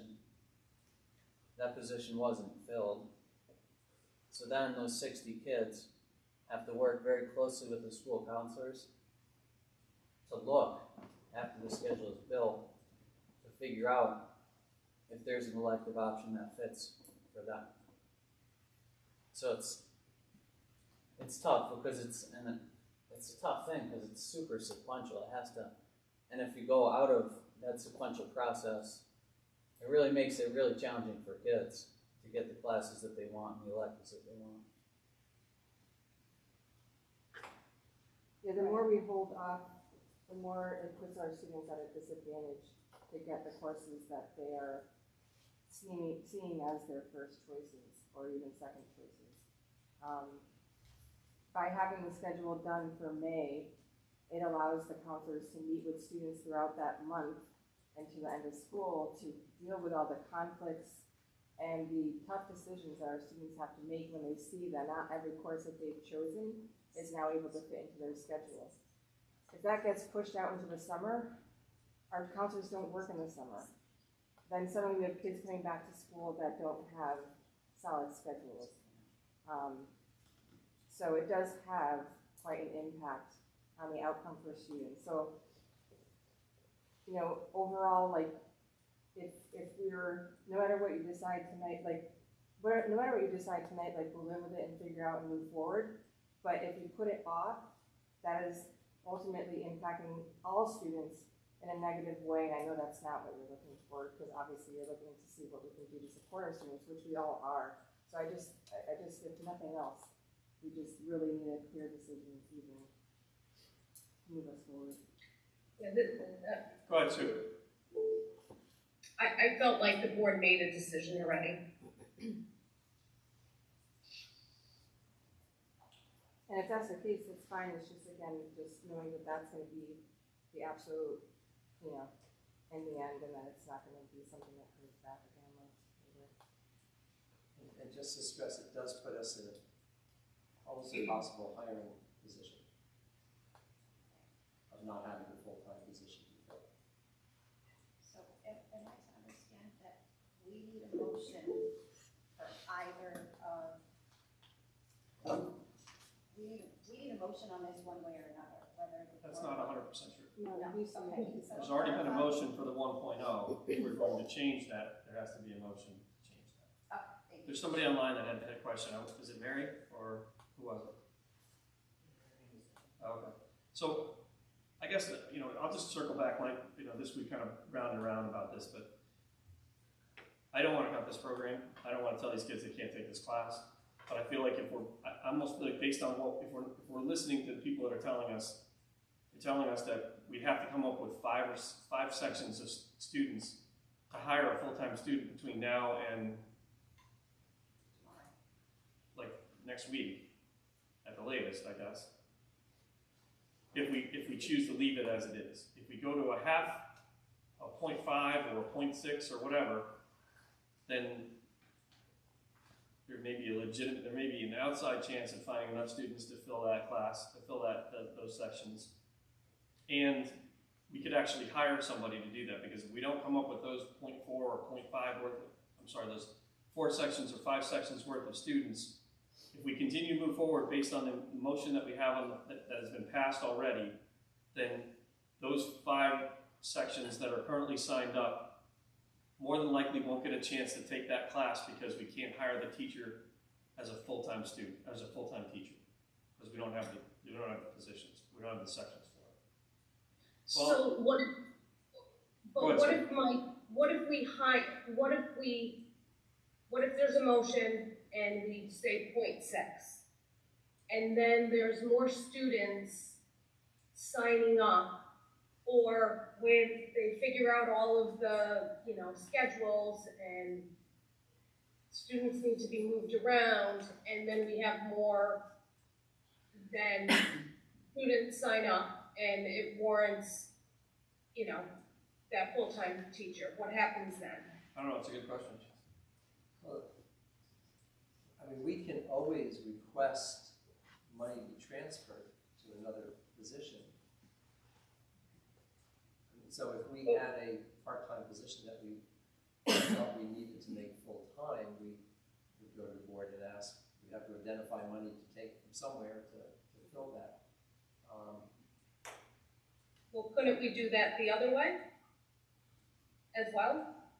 Like if we don't use the 1.0, then we just note that down. But I can't hire somebody as a 1.0 and then say, have them leave a current job and then say, oh, I'm sorry, we don't have that anymore. Now you're part-time. I mean, that would be, yeah. Because the money would have to come from the salary, not from any other line item, because they're not working full-time. I don't like that we're putting this risk on the students. That's who's at risk here, right? We're listening to the community, I understand, and we made a decision to fulfill a position that we believe is important to the region. But at the same time, I'm not willing to put the kids' education at risk relative to the tumult that it would create if this were not to be fulfilled. And I think it would be fiscally irresponsible for us to go forward with our fingers crossed. We talked a couple of weeks ago, or the last time we met, about the impact to the community financially that people are going to experience. I think making a smart fiscal decision would show the community a lot of good faith relative to our willingness to make difficult decisions, to compromise on this particular issue. And either to go with a 0.5 or look at other alternatives. That's my opinion. Mike, you made, I think it's a good suggestion there, and Lori said something similar, and I really tried to listen. I think you guys have some great points. What do you think about a 0.6? I would be more comfortable with a 0.6 than a 0.5, just because, from my perspective, the 0.6 is just that little bit more to really be part of the community and to be part of doing things. I don't have the pleasure of knowing her, but the person who owns the former lease, something simple, Flower Girl maybe, said that she would work closely. 0.6 kind of seems like a nice, I love 1.0, but I just curious, guys, and I know we do need a motion at some point. Is anybody interested in making the 0.6 motion? Judy, can I just chime in and I would urge you to listen to the experts that this is what they do for a living. And our coordinators are passionate and they support their programs. That's what we hope them to do. But that information is funneled through the people that actually do the work of scheduling, and they have the experience and the expertise to know what is likely to fly and what is likely not to fly.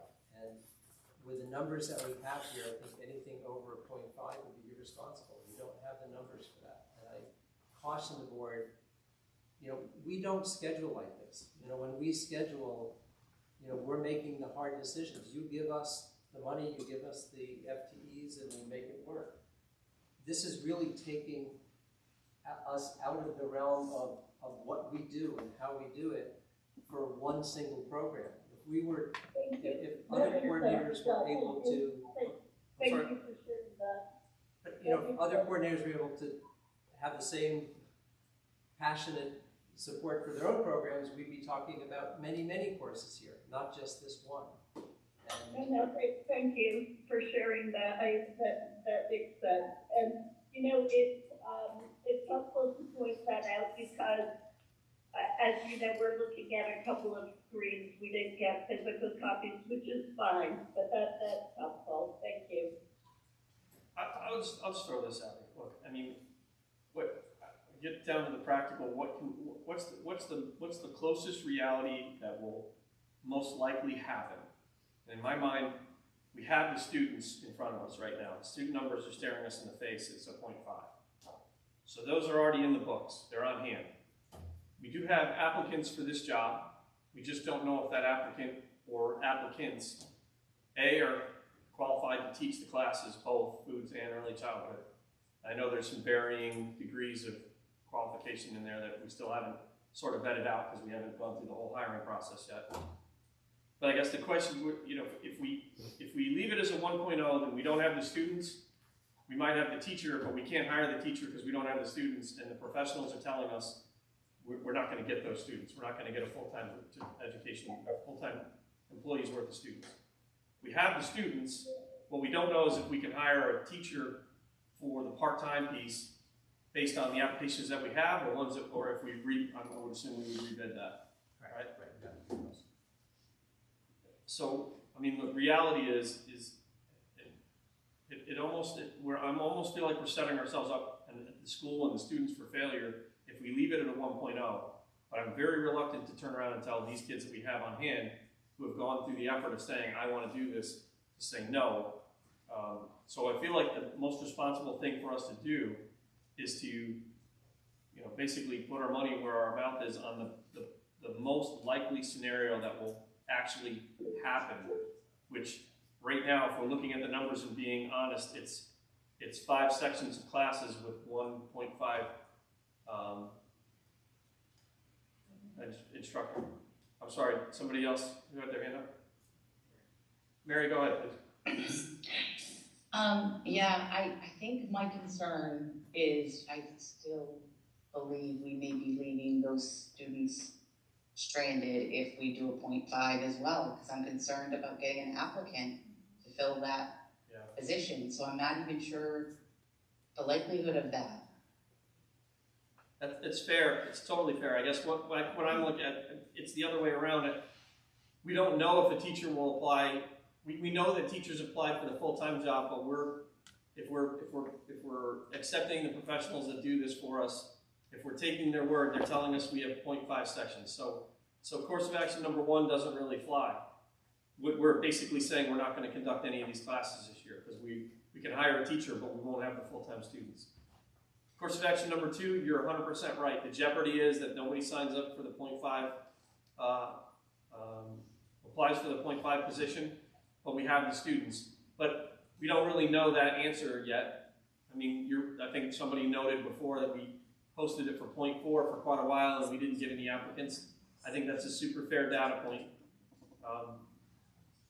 But different times at that point. Totally right? agreed. Yeah, absolutely agreed. So would we have the administration's word that if we were to say 0.5 and we rescinded the motion we made and offered the 0.5, and if we had additional students, then would you come back and then say, listen, we need to hire for a 0.6 or whatever? Walk me through that process. I don't want that to be a cumbersome process, like, oh, we can't go back to the board now, it's too late. Like, what does that look like? Well, I think, if you just looked at one area, we would continue to look at that and look at the number of requests and the number of students that are getting those requests and why the students that aren't getting the request aren't getting them. Is it a conflict? And so do we need to add it to another period in order to create another section? Again, I have to caution us that I'm going to get other coordinators who are going to be asking me the same thing. Well, I've got a part-time position that could use another section. Why not mine? The other challenge, and Chris and Patty, please correct me if I'm getting this wrong, is that a part, like a 0.5 teacher, we put the courses together. You know, they don't work the full school day. Their courses are either in the morning or in the afternoon. So if the students, so Sue, in terms of following it through, if we found that, well, we have enough students that aren't getting into these sections and we need to add another elective, that period would have to be added immediately preceding or after wherever the other courses are falling, because we bunch those courses. Because you can't have a half-time person who's here all day because their courses are all spread out. So the answer is yes, we could certainly look at that. It's probably more complicated in its actual reality of what that looks like. And again, I have to be very careful that I'm, because the board may get other coordinators saying, well, we'd like to get more sections for our part-time teachers to flesh things out. And you might have more interest in some other areas. That's completely fair. And I think this was answered at one point, but just refresh my memory, please. Have we looked at combining with any other schools to be offering basically a 1.0 position between two schools? I think Jackie or you, Scott, or someone talked about this a meeting or two ago. No, we're not aware of any schools in the area that are looking for that. And again, travel between schools is a No, I understand that, but I thought someone had mentioned that, so maybe my notes are incorrect. All right, well, I mean, is there any new add or thoughts, concerns? Sorry, go ahead, who's on? Actually, Joe, we'll come back to you online. Joe hadn't had an opportunity to talk. Go ahead. I don't remember too many people reaching out about the program. I remember mostly emails and people speaking up about the early childhood education program. I think the school is our best bet.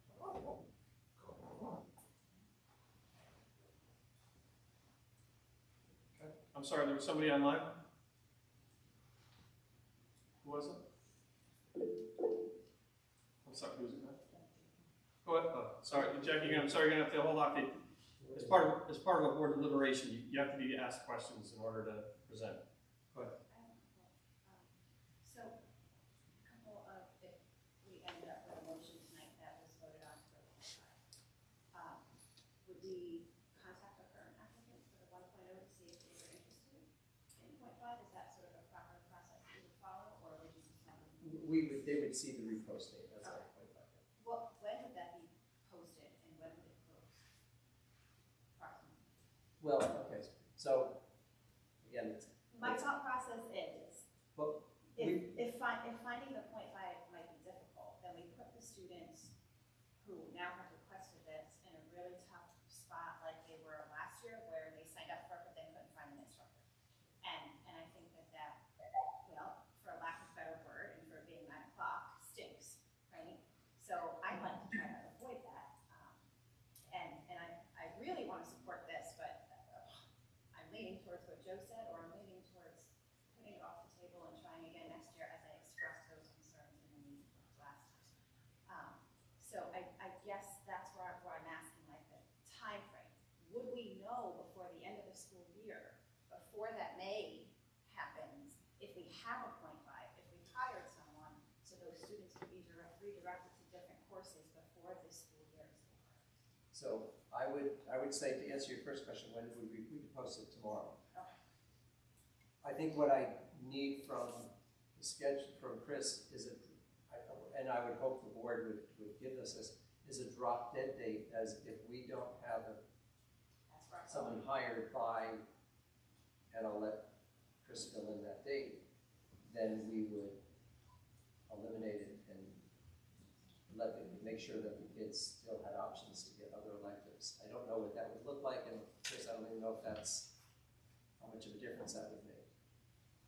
We would look to move on this either tonight or tomorrow. Like, I spoke earlier about how it's a sequential process, so it's basically, from my perspective, either we move forward with the .5 sections, and we have those kids fill those requests, and we move them into those requests, and we go forward with the schedule based on those requests and all the other area requests, like tomorrow. If we do that, again, we could potentially, and we've already talked about this, so I apologize for being redundant, but we could potentially be in the same situation that we were come last May, where we weren't able to fill that .4. Right. All kids have already been filled into electives. Those kids who are in the .4 have to be manually moved by counselors out of the EC electives that they had requested, and they may or may not have another elective available that they're interested in. Right. With all that What said, is that date, Chris? What is that like sweet spot if we have them sign up? yeah, no, what I'm Right, saying and is, we're counting on it, and we don't find the instructor. Yep. What is it, May? Is it May 5? Is it May 20? Is it April 30? What is that? well, I think just so that I'm making sure I understand your question completely, what I was saying is like tomorrow we would move on those requests, Correct. and the teachers or the coordinators would start working on their schedules based on those requests. Right. Okay, so then we go through that entire process. The coordinators would work with myself to determine what sections are gonna run based on the requests. Yeah. Once we get to that point, we build the schedule. Yeah. So that, the schedule would theoretically be built by that May date that you're talking about. So I guess what I'm really saying is like tomorrow would be the day that we solidify the requests and then send the requests to coordinators. And I hate to say that, that's just the realistic nature of where we are. So we would potentially be in the same situation as last year, not being able to fill that EC position. And I say all that, and I haven't had an opportunity to say this, but I say all that knowing that I believe in the EC program. My son went to the preschool. Like, I've been fully invested in this program. From the scheduler's perspective, and the way that I'm looking at it, I'm giving you the logistics and the most like concrete timeline and realistic picture that I can based on my experience. So I feel really like, I feel that I need to throw that out there to you. Well, I appreciate that. I'm an early childhood educator, so Yeah, for I sure. mean, I feel really tied to this program. But what I don't want to have happen is the students go in the queue, and then like last year, .4 didn't happen. And I think COVID was a problem, and we talked about that before, right? Sue, you and I mentioned that, and I think that was really realistic, and I think now it's different. But what I don't want to have happen to those, was 53 students? That June comes around, and we don't have someone, and it's approaching the last day of school or worse, and now we have to change their schedule around. In my opinion, it would be much better to give it a try. What I'd like to do is make a motion for .5, and I'd like to make that motion with a caveat that we have the .5 person in place by X date, so that if we do not find a part-time person, students can go back to the drawing board, so to speak, before the school year is too late or over, and have their finalized schedule for next year, not over the summer or September 1.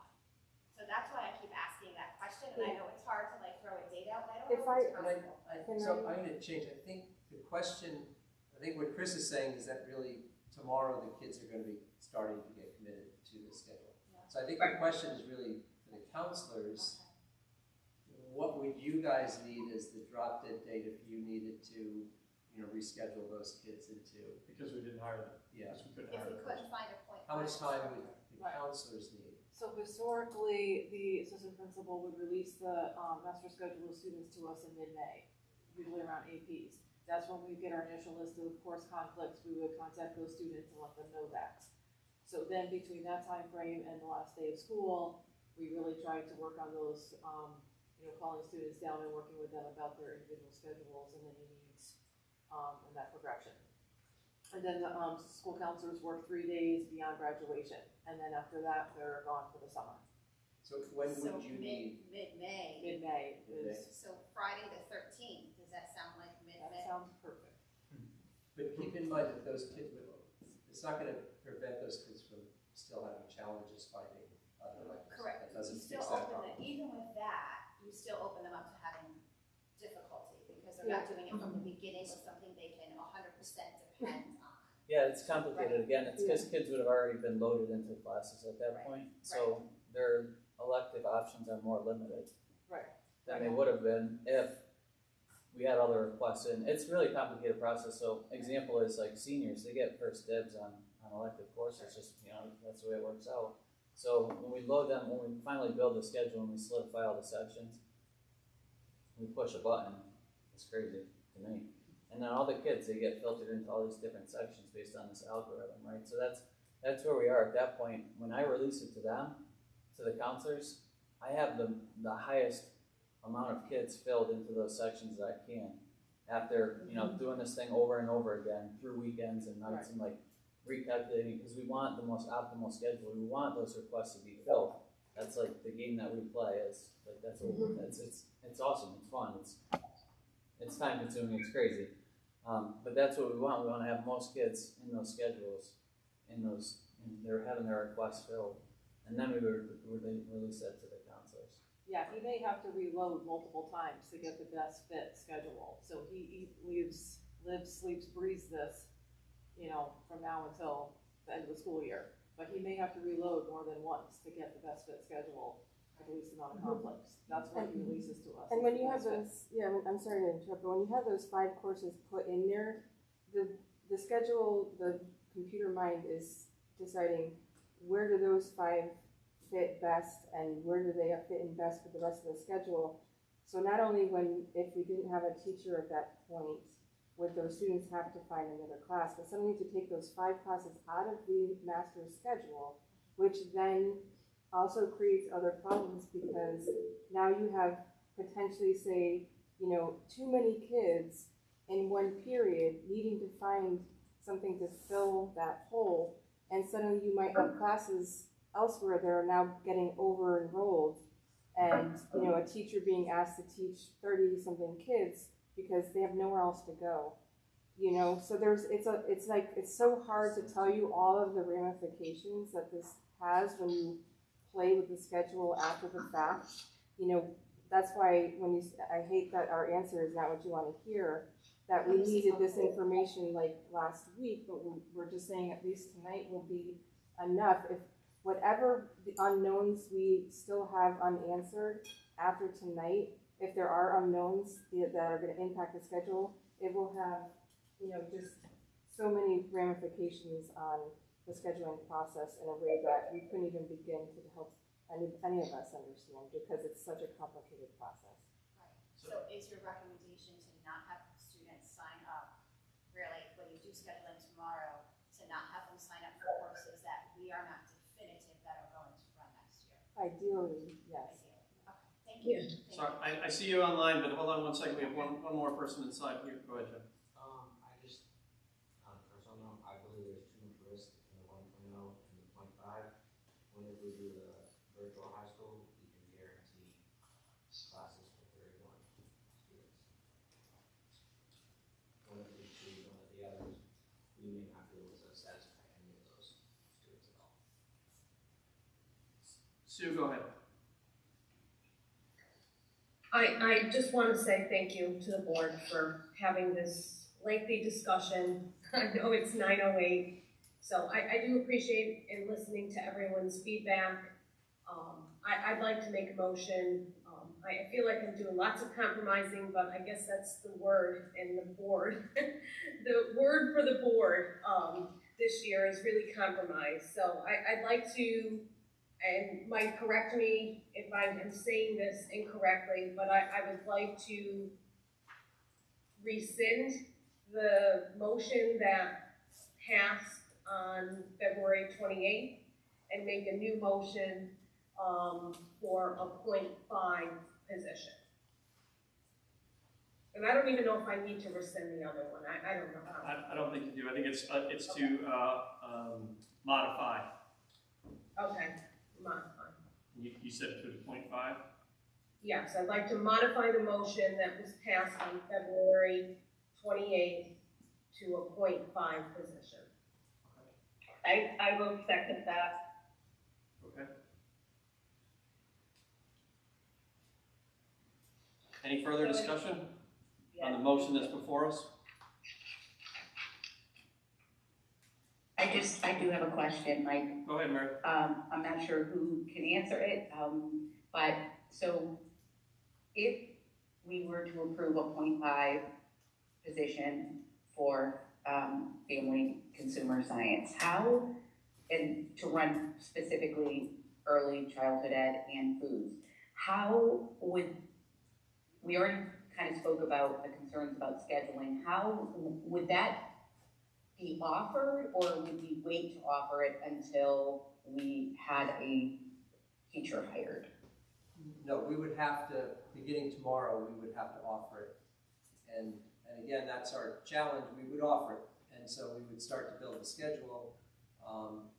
But again, at some point, if we don't fill it, the counselors are gonna have to try to find places for those kids that did sign up for those courses.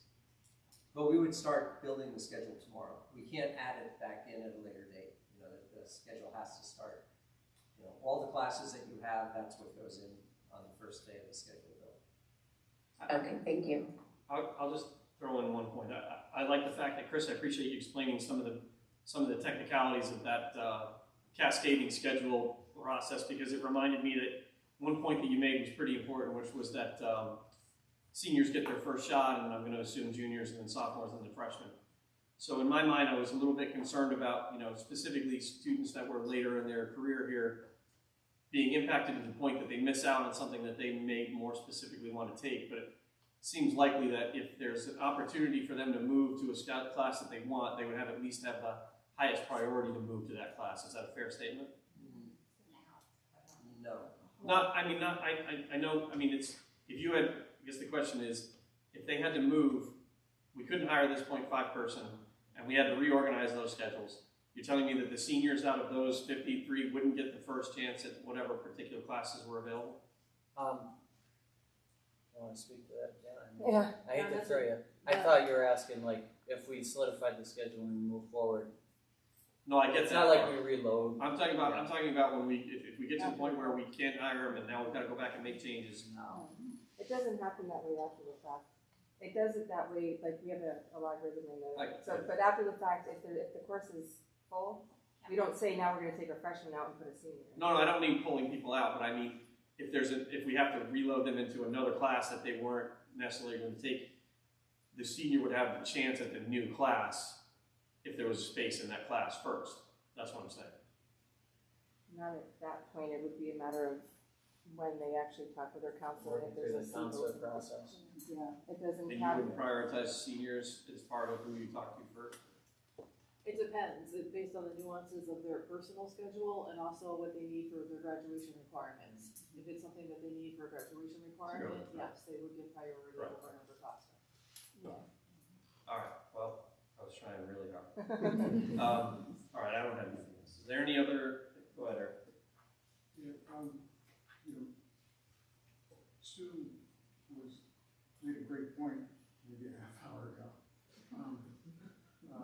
That we had voted on this and we had approved one thing. And under normal circumstances, once a decision has been made, I hate revisiting. You know, it's just who I am. I think what makes this different is that Scott has made it really clear that he would be unable to hire that person full-time for a half-time amount of classes. And so it kind of moved that off the table.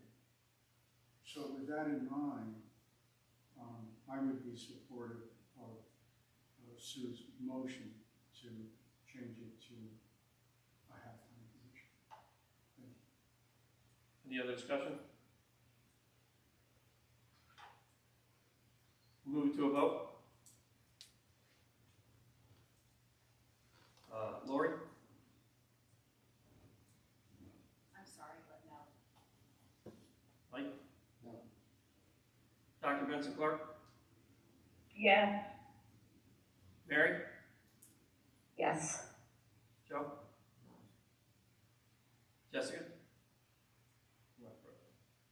Carrie? Yes. Gabe? No. Eric? Yes. Sue? Yes.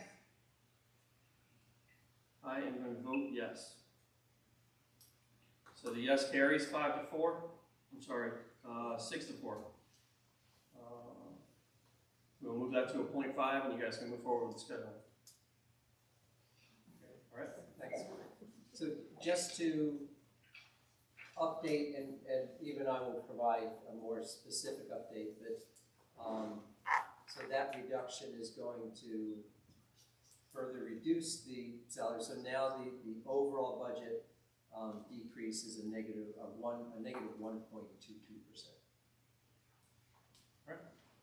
The so I know it's late, but we have one more budget thing that we realize. And Eva has all of her financials, but I think a really critical budget decision that still needs to be made is in regards to the surplus from 2021.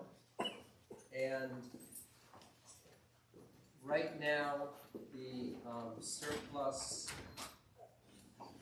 amount is $612,385. That represents the 2% of that year's budget. So, as you, I think, may remember, the board approved a motion to allow us to develop bid specs and go out to bid for recommendations on how best to address the repairs necessary on the athletic fields. The bid opening is scheduled for April 25th. We're not going to have that information prior to April 4th. So I can't provide the board with a specific recommendation of how that $612,385 might be used to repair the athletic fields. My recommendation would be at this point that the board make and approve a motion to move the surplus funds to the capital funds in an athletic repair account. That would make the money available for us when we discover what actually needs to be done. Having said that, the board will still have the flexibility of moving some of that money to other accounts. So for example, if it comes in and we find that it's $300,000 to repair all the athletic fields, I'm pulling that money out of thin air, so please don't quote me on that. And that still leaves $300,000 that's unused. The board could decide to use that to create a new account to offset bonding later on for the roof project, or you could use it for any number of capital type projects. So my recommendation would be to move the surplus into an athletic repair account within our capital funds. I would be irresponsible if I didn't share with you, and I think I shared this in one of my weekly updates, that in talking to Hebron requested that at least some of that money be returned to the towns. Marble requested that all of the money be returned to the towns. We are, in fact, returning to the towns $46,230, which is above and beyond that 2%. So each of the towns is getting money returned to them. My recommendation, based upon the fact that we do need to address field repairs, and we don't know what that amount is going to be, that the entirety of the $612,000 be moved into a capital fund for athletic field repairs. So just a question, based on the fact that we've changed the nature of that one FTE position, plus or minus, what, about $40,000, something like that, 35? Yeah. Plus we moved, paid forward from the previous budget. Was that all capital? There wasn't all capital, there was some operating expenses. There's operating too, yeah. So those will all fold into the point. Does that change the fact that we will not be asking for a levy from anybody? No, but I meant it's not an increase in the levy. Correct. Well, right. I mean, there was a point where we were two of the towns were going to. Okay, we'd have to calculate that. I understand your question. So the Hebron was actually in our last iteration was right. Yes. Will this change? Reductions we made I wouldn't want to answer that question without having the definitive answer, get which it. we can have for you first thing tomorrow, But but the evidence probably presents that if it's not, it's lower, if not. I think it, yeah, I get it. definitely, I get it. definitely You gonna be can't lower. commit. Yep, I get it. definitely gonna be lower. I get it, I don't wanna put you on the spot there, but it's likely that will reduce. That's correct, because they were actually paying 22,000, their levy is about 47%, and we've reduced, $170,000, so 47% of that, I believe, is more than 22,000. Yeah, so it's likely that that's the case. Yes. Okay. Okay, any other questions? Go ahead, Sue. Yes. So we're asking to move our entire surplus to capital, and we're earmarking it for the field, right? Because if you have to specify what you want to spend it on, right? Exactly. And that would be my recommendation, Sue, and then, you know, when we know in April what exactly it's gonna cost, or at least, I shouldn't say, when we probably know in April or May what it's gonna cost, if there's money left over there, it can be shifted to another capital account, so. But I think it would be, the safest bet would be to earmark it for athletic field repairs at this point. And is anything coming off of the capital budget the way it's presented today? No, all the savings that we proposed were out of the operating budget. So the capital budget saw a decrease of about 17,000 in our last iteration, and so that is currently at 104,619. Yeah. And do we have any idea the amount of the athletic field repairs? No idea? I think I'm looking at your face like you don't know. Well, you know, we did ask, I'm telling too much in my face. Even remotely, I can still see it. Yeah. You know, the challenge is that I think depending on the scenario, I think that, yeah, there's likely enough. However, it's the track that could go, you know, it could be a very expensive replacement or it could be not so expensive replacement. That could change the dynamics altogether. So the answer is we don't know. The answer is we don't know. Thank you. Okay. Any other? I'll just make a slight clarification. It's not the entire surplus that we have, because by state rule, I guess I'll call it, we're limited to 2%. So that full 2% would be going over to capital. And then anything beyond that, by rule, gets returned to the towns. So there was another like 46K or something like that. That's correct, yes. And so that gets, you know, distributed back. And then of course, with our results from tonight, now we're at minus 1.22%. But that is another way that money is being returned to the town by reducing next year's budget. So personally, I'm not feeling guilty about holding back the 2%. Similar to what towns do when they have a surplus. When they have a surplus, they don't start writing checks to all the taxpayers. Oh, I know, trust me. So, I hear you loud and clear on that. Yeah, 100%. I guess my question is, you know, we're putting it all, the 2% all in athletic fields, but is there anything in the operational budget? And we can't, right? So we can't move it over. So that's why we're going to dump it in capital, because we always could use money in capital. Right, and by rule, it has to go to capital. Capital non-recurring. And to be fair, we gave a lot back last year. Correct. We gave over 700,000 back with at least an understanding that the RHAM board would likely keep it this year. So we're playing a little bit of catch up on our capital budget plan as a result of that. So that's correct. Yeah. All right, any other discussion or any other questions?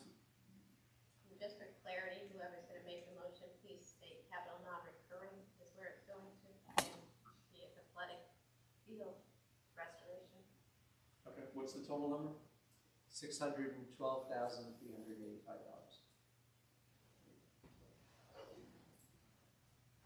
Okay, is there somebody that wants to make a motion regarding this funding? Yeah, I'll. Okay, go ahead. I'd like to, well, so it's the reference to the 2%, I can make sure I refer to that. Correct. So, It's dollar. I know. Yeah, the dollar amount. No, I have the dollar amount. Yeah, so it's going to the capital non-recurring That I fund, have. and whatever the athletic field restoration or improvement. Athletic field repair, though. That's Okay. Athletic field repair. Let me give this a shot. I'd like to make a motion that the 2% surplus is allocated to the capital non-recurring budget for the purposes of covering the costs for improvements to athletic fields. In the And amount the of, amount of $612,385. I would just, rather than improvements, repairs. Repairs, yeah, that's a very good clarification. Yes, that's for repairs, not for improvement. okay. I will second that. Lots of people want to say. I heard Dr. Benson Clark first. Okay. All right, any discussion? I feel like we can do this one. All in favor? Aye. Any opposed? No opposed? Motion carries 10-0. All right. You good? Good. All right. Sure. All right. Move on to new business. Financials? All right, so as we get to 13.1A in your packet, the net favorable position, so there's a little caveat here. So when I did the projected net favorable position, I came out to $566,159 is what you're looking at. However, in light of the fact that we had an adjustment to our excess costs from the state of Connecticut due to COVID-related movements and non-services that were provided to students that were of high cost, I'm taking that into account to reduce the net favorable position by that dollar amount. So the total net favorable position less the excess cost revenue that we will be not receiving is $327,642. On February 27th, we did receive the first payment of our excess cost, which totaled $249,278. That amount includes any adjustments that happened from March 1st of 2021 through June 30th of 2021, and it is included for whatever happened through December 31st of this fiscal year. The final payment, or 25% of what the district is entitled to, is expected to be received on May of 2022. The shortfall again is $238,517 as to what was budgeted coming into this fiscal year. Capital improvement and capital improvement, there are no significant changes. I have hope on capital non-recurring funds, the DOT project. There was a response from the state of Connecticut that said he was in the office and he was working on it. That was 2 weeks ago. We still have not heard anymore. You're surprised? I'm not surprised. I was hopeful. And Pupil Services is continuing to track changes through their IEP process and are in coding and adjusting purchase orders accordingly. We will be having an additional outplacement happening before the end of the school year, but that will be taken into account during the next, hopefully the next 1 week, and any adjustments that need to be made through the PO process. Are there any questions on what I have covered?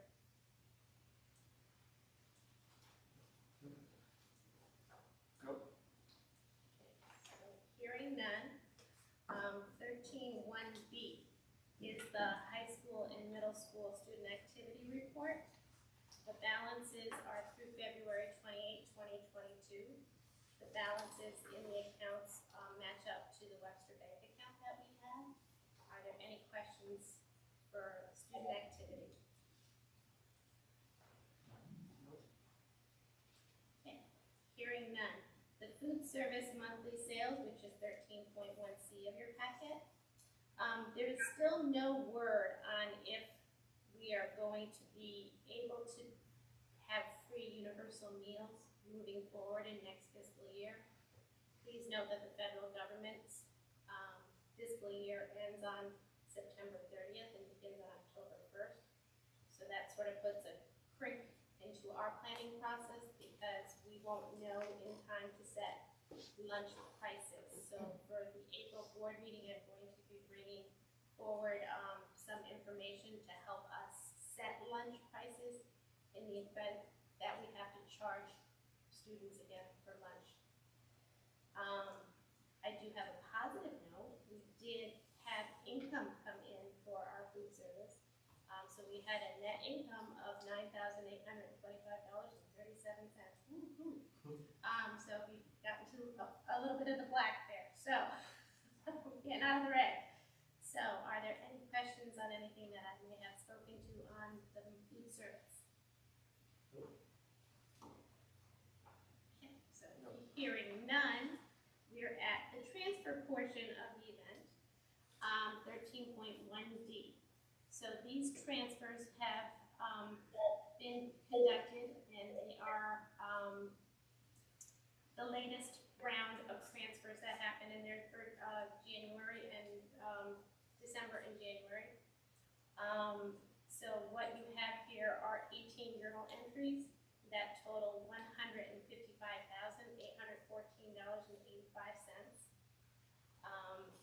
Personnel transfers happen through the course of every pay period. I will review to make sure that somebody didn't go over or under, depending on if there's movement in or out of an account, if there was overtime that came up for any reason, and or if department coordinators or department heads requested money moved so that they can purchase items because either costs were higher or the need for something else arose that was unanticipated. Are there any questions that you have on this? You need to stack on this now. Okay. Are there any controversial or issues, concerns with any of these transfers? There's no controversial. No, they're all. They're all. Go ahead, Eric. Either there's the entry 119 January personnel transfers, entry 125 January. So I do it every pay period. Oh, we so it's two per month. Correct. Yeah, gotcha. Very good. Okay. Yeah, I'm good. Any other questions? Okay. And have somebody make a motion, please.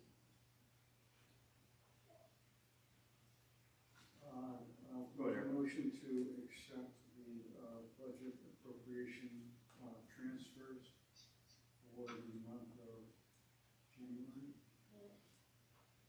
It's Since how- January. Yeah, it's since January. So in essence, it's, how does this go? So we do January and February transfers in the month of March. So yeah. So. Okay, January and February transfers. In the amount of $155,814.85.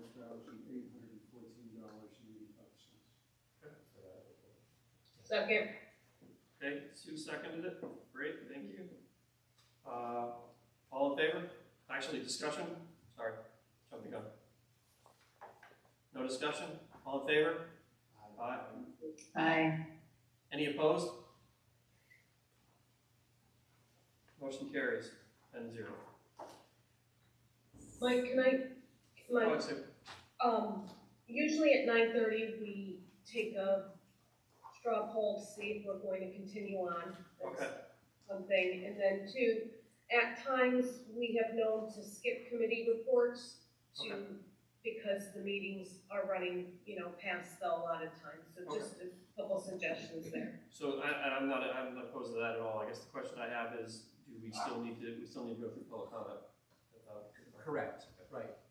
All right. Yeah, and we have two more items that need approval tonight. 13.2, 13.3. I think Sue is correct that we've skipped the committee reports in the past, and I think I've been keeping people appraised of what's been going on there. I've been in communication with the chairs for any meeting changes, so I think we can skip those this evening. I would recommend that we skip those this evening. Okay, go ahead, Steve.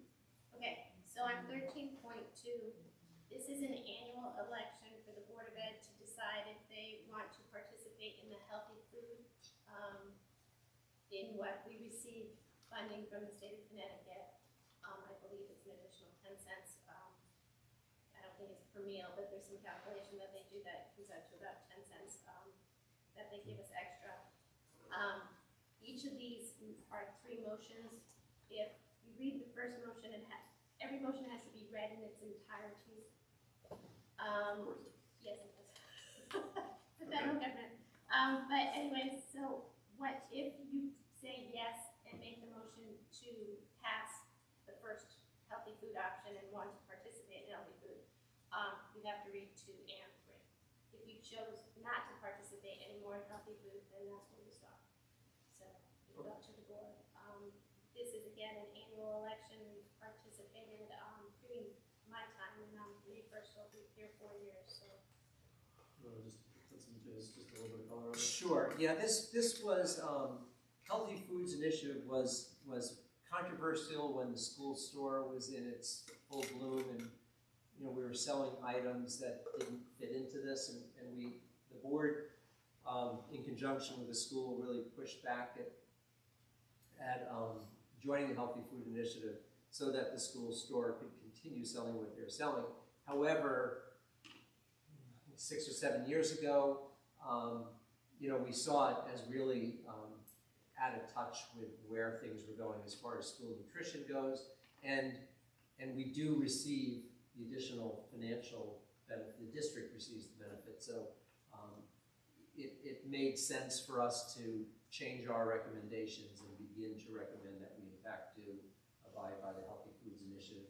So at this point, all of our sales within our cafeteria, vending machines, including our school stores, are completely in line with this, as well as our fundraisers. So, the school's recommendation would be that we continue to abide by the Healthy Foods Initiative. Okay. Any questions? Okay, do I have a motion? We would just need someone to read number 1. So whoever makes the motion gets the honor of reading it. Eric has made motions. I'll make the motion that we continue the healthy food option, and here comes the paragraph.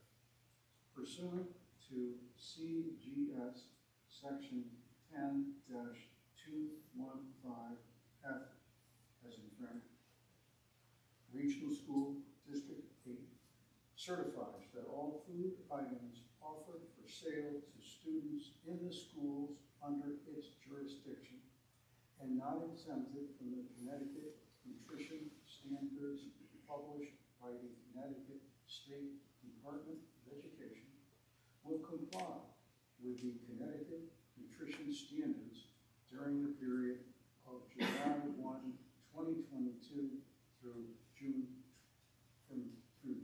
30, 2023.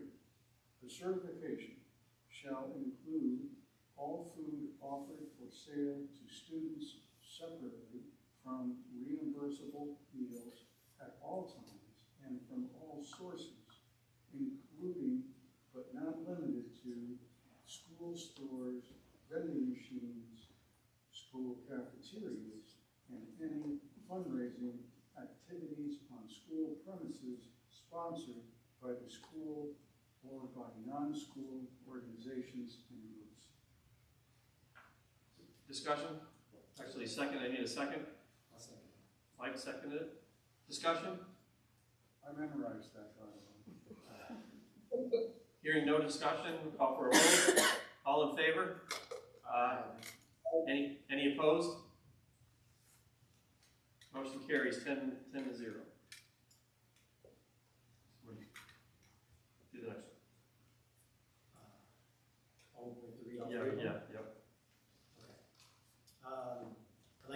motion that the board approve the exemption for food items. Regional School District 8 will allow the sale to students of food items that do not meet the Connecticut nutrition standards, provided that the following conditions are met. 1, the sale is in connection with an event occurring after the end of the regular school day or on the weekend. 2, the sale is at the location of the event. 3, the food items are not sold from a vending machine or school store.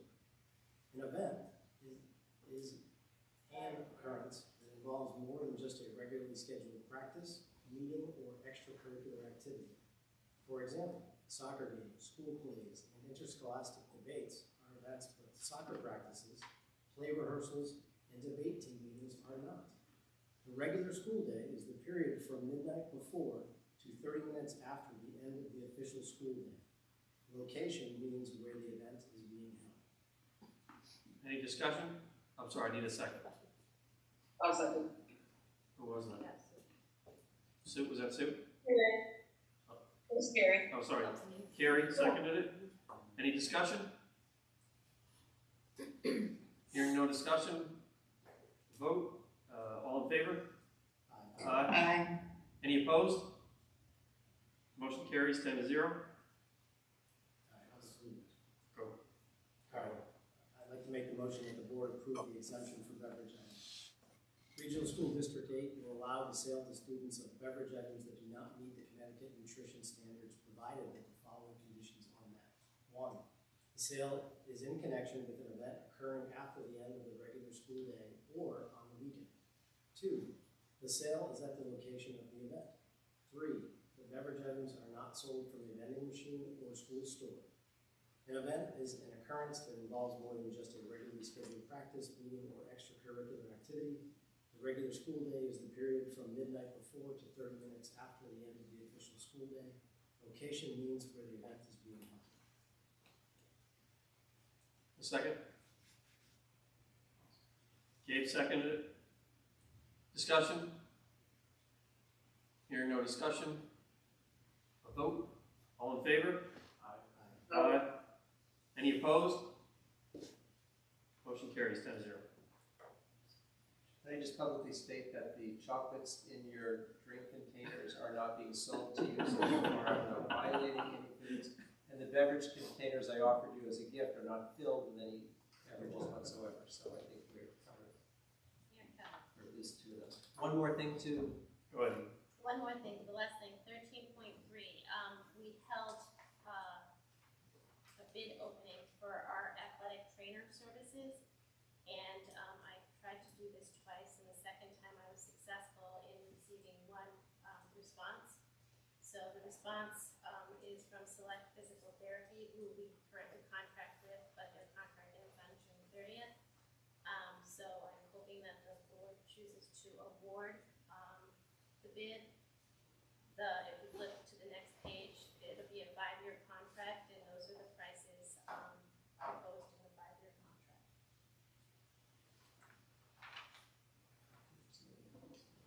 Yes, there's no increase going from this fiscal year to next fiscal year. So this year we paid $35,000 for the bid, so the rebid came in at the same price for the 22-23 year. Okay. I'm assuming that these late 2026, 2027 also anticipates that we're going to have more students here. Is that when middle school and high school start to? It is. That's correct. Yes. Yes. All right.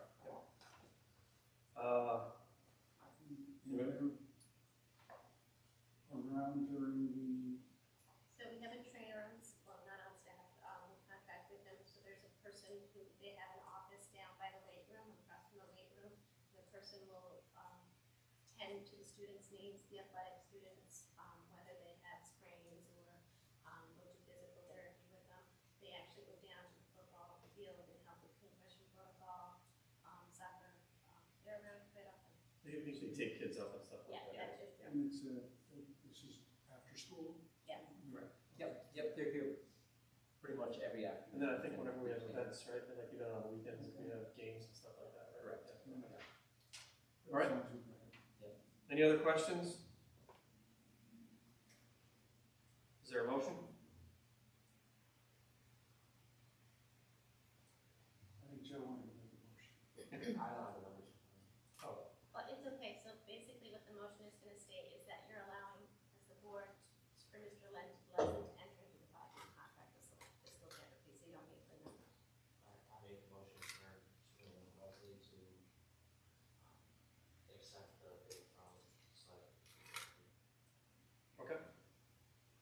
second?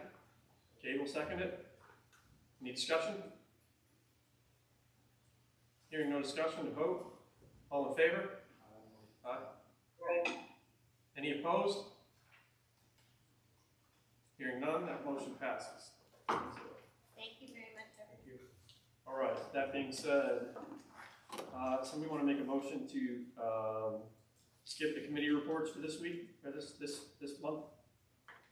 I'll make a motion to skip the committee reports this month. Okay, any second for that? I'll second it. Give that one to Carrie, okay? And then, any discussion? Hearing none, a vote. All in favor? Aye. Okay. Any opposed? All right, that motion carries. That being the case, we'll move over to public comment. Is there anyone here that would like to present for public comment, whether they're here personally or if they are? Please go ahead. Sorry, I'm hiding. I'm gonna move from the. I'll keep it short, I promise. Just need your name and where you're from. Ethan Spinelli, 22 Rivendell Road, Marlboro, RAM teacher, RAM parent, president of the RAM Teachers Association. On behalf of the 143 faculty members, I'd like to welcome you to RAM, and we extend our heartfelt appreciation for the job you're about to do. I think we've shown him tonight what an awesome district we are and how we work together to solve problems. I think we are an exemplar of how the board should behave. We've had a discussion tonight. There's no topic too small to discuss at length, let's just say, and into the hours of the night. We had input from all stakeholders, from the board, to our administrators, to our department heads. This is truly how our district functions every day, all day, all the time. We didn't throw insults and we didn't throw punches. No offense to our neighbors to the north. On just the topic of the discussion we had tonight on the position, we make tough decisions every day, all the time. It is difficult to make those decisions. There is a lot of ripples that happen when you throw a rock into the pond of scheduling that extend far beyond just throwing kids into classes and making sure that they are happy. It is truly a remarkable process. And if there's any consolation I can give to the board, it is that our students are resilient. They will understand that if they cannot get into this class, it is not the end all be all. They will understand that you worked hard and you did the best you could with all the circumstances that you had to consider. They will get through it. Maybe it's appropriate that we had our support service staff here. Maybe Barnabas can come in an extra day. The students will truly get over it. And I know it's a tough decision for all the board members to make. It wasn't an easy one, but we will get through it. And our administrative staff that does the scheduling, they were resilient as well. And we will figure this out. We will. And that's what RAM does. We figure things out and we work as a community. Speaking of community, just my last comment. We do have an expert in the room tonight, and I'd be remiss if I didn't welcome the new superintendent, but didn't take the opportunity to thank Mr. Leslie for his time and his dedication all of these years. So I thank you on behalf of the faculty. He has been here, I was going to say, longer than anybody in this room. I felt that would be more of like a backhanded insult than a compliment. We truly appreciate it. I know you're not running to the door yet, but I knew this would be a good opportunity to thank you in public for all the work that you've done.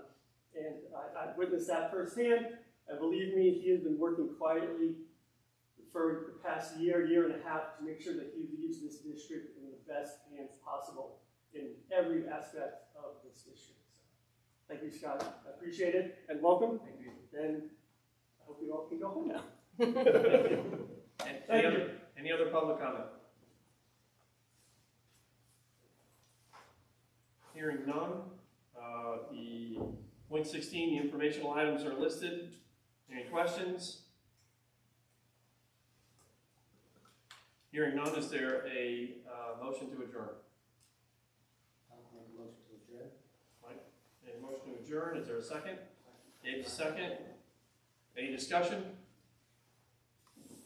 All in favor? Aye. Aye. Any opposed? Motion carries. We are adjourned. Thank you very much, everybody.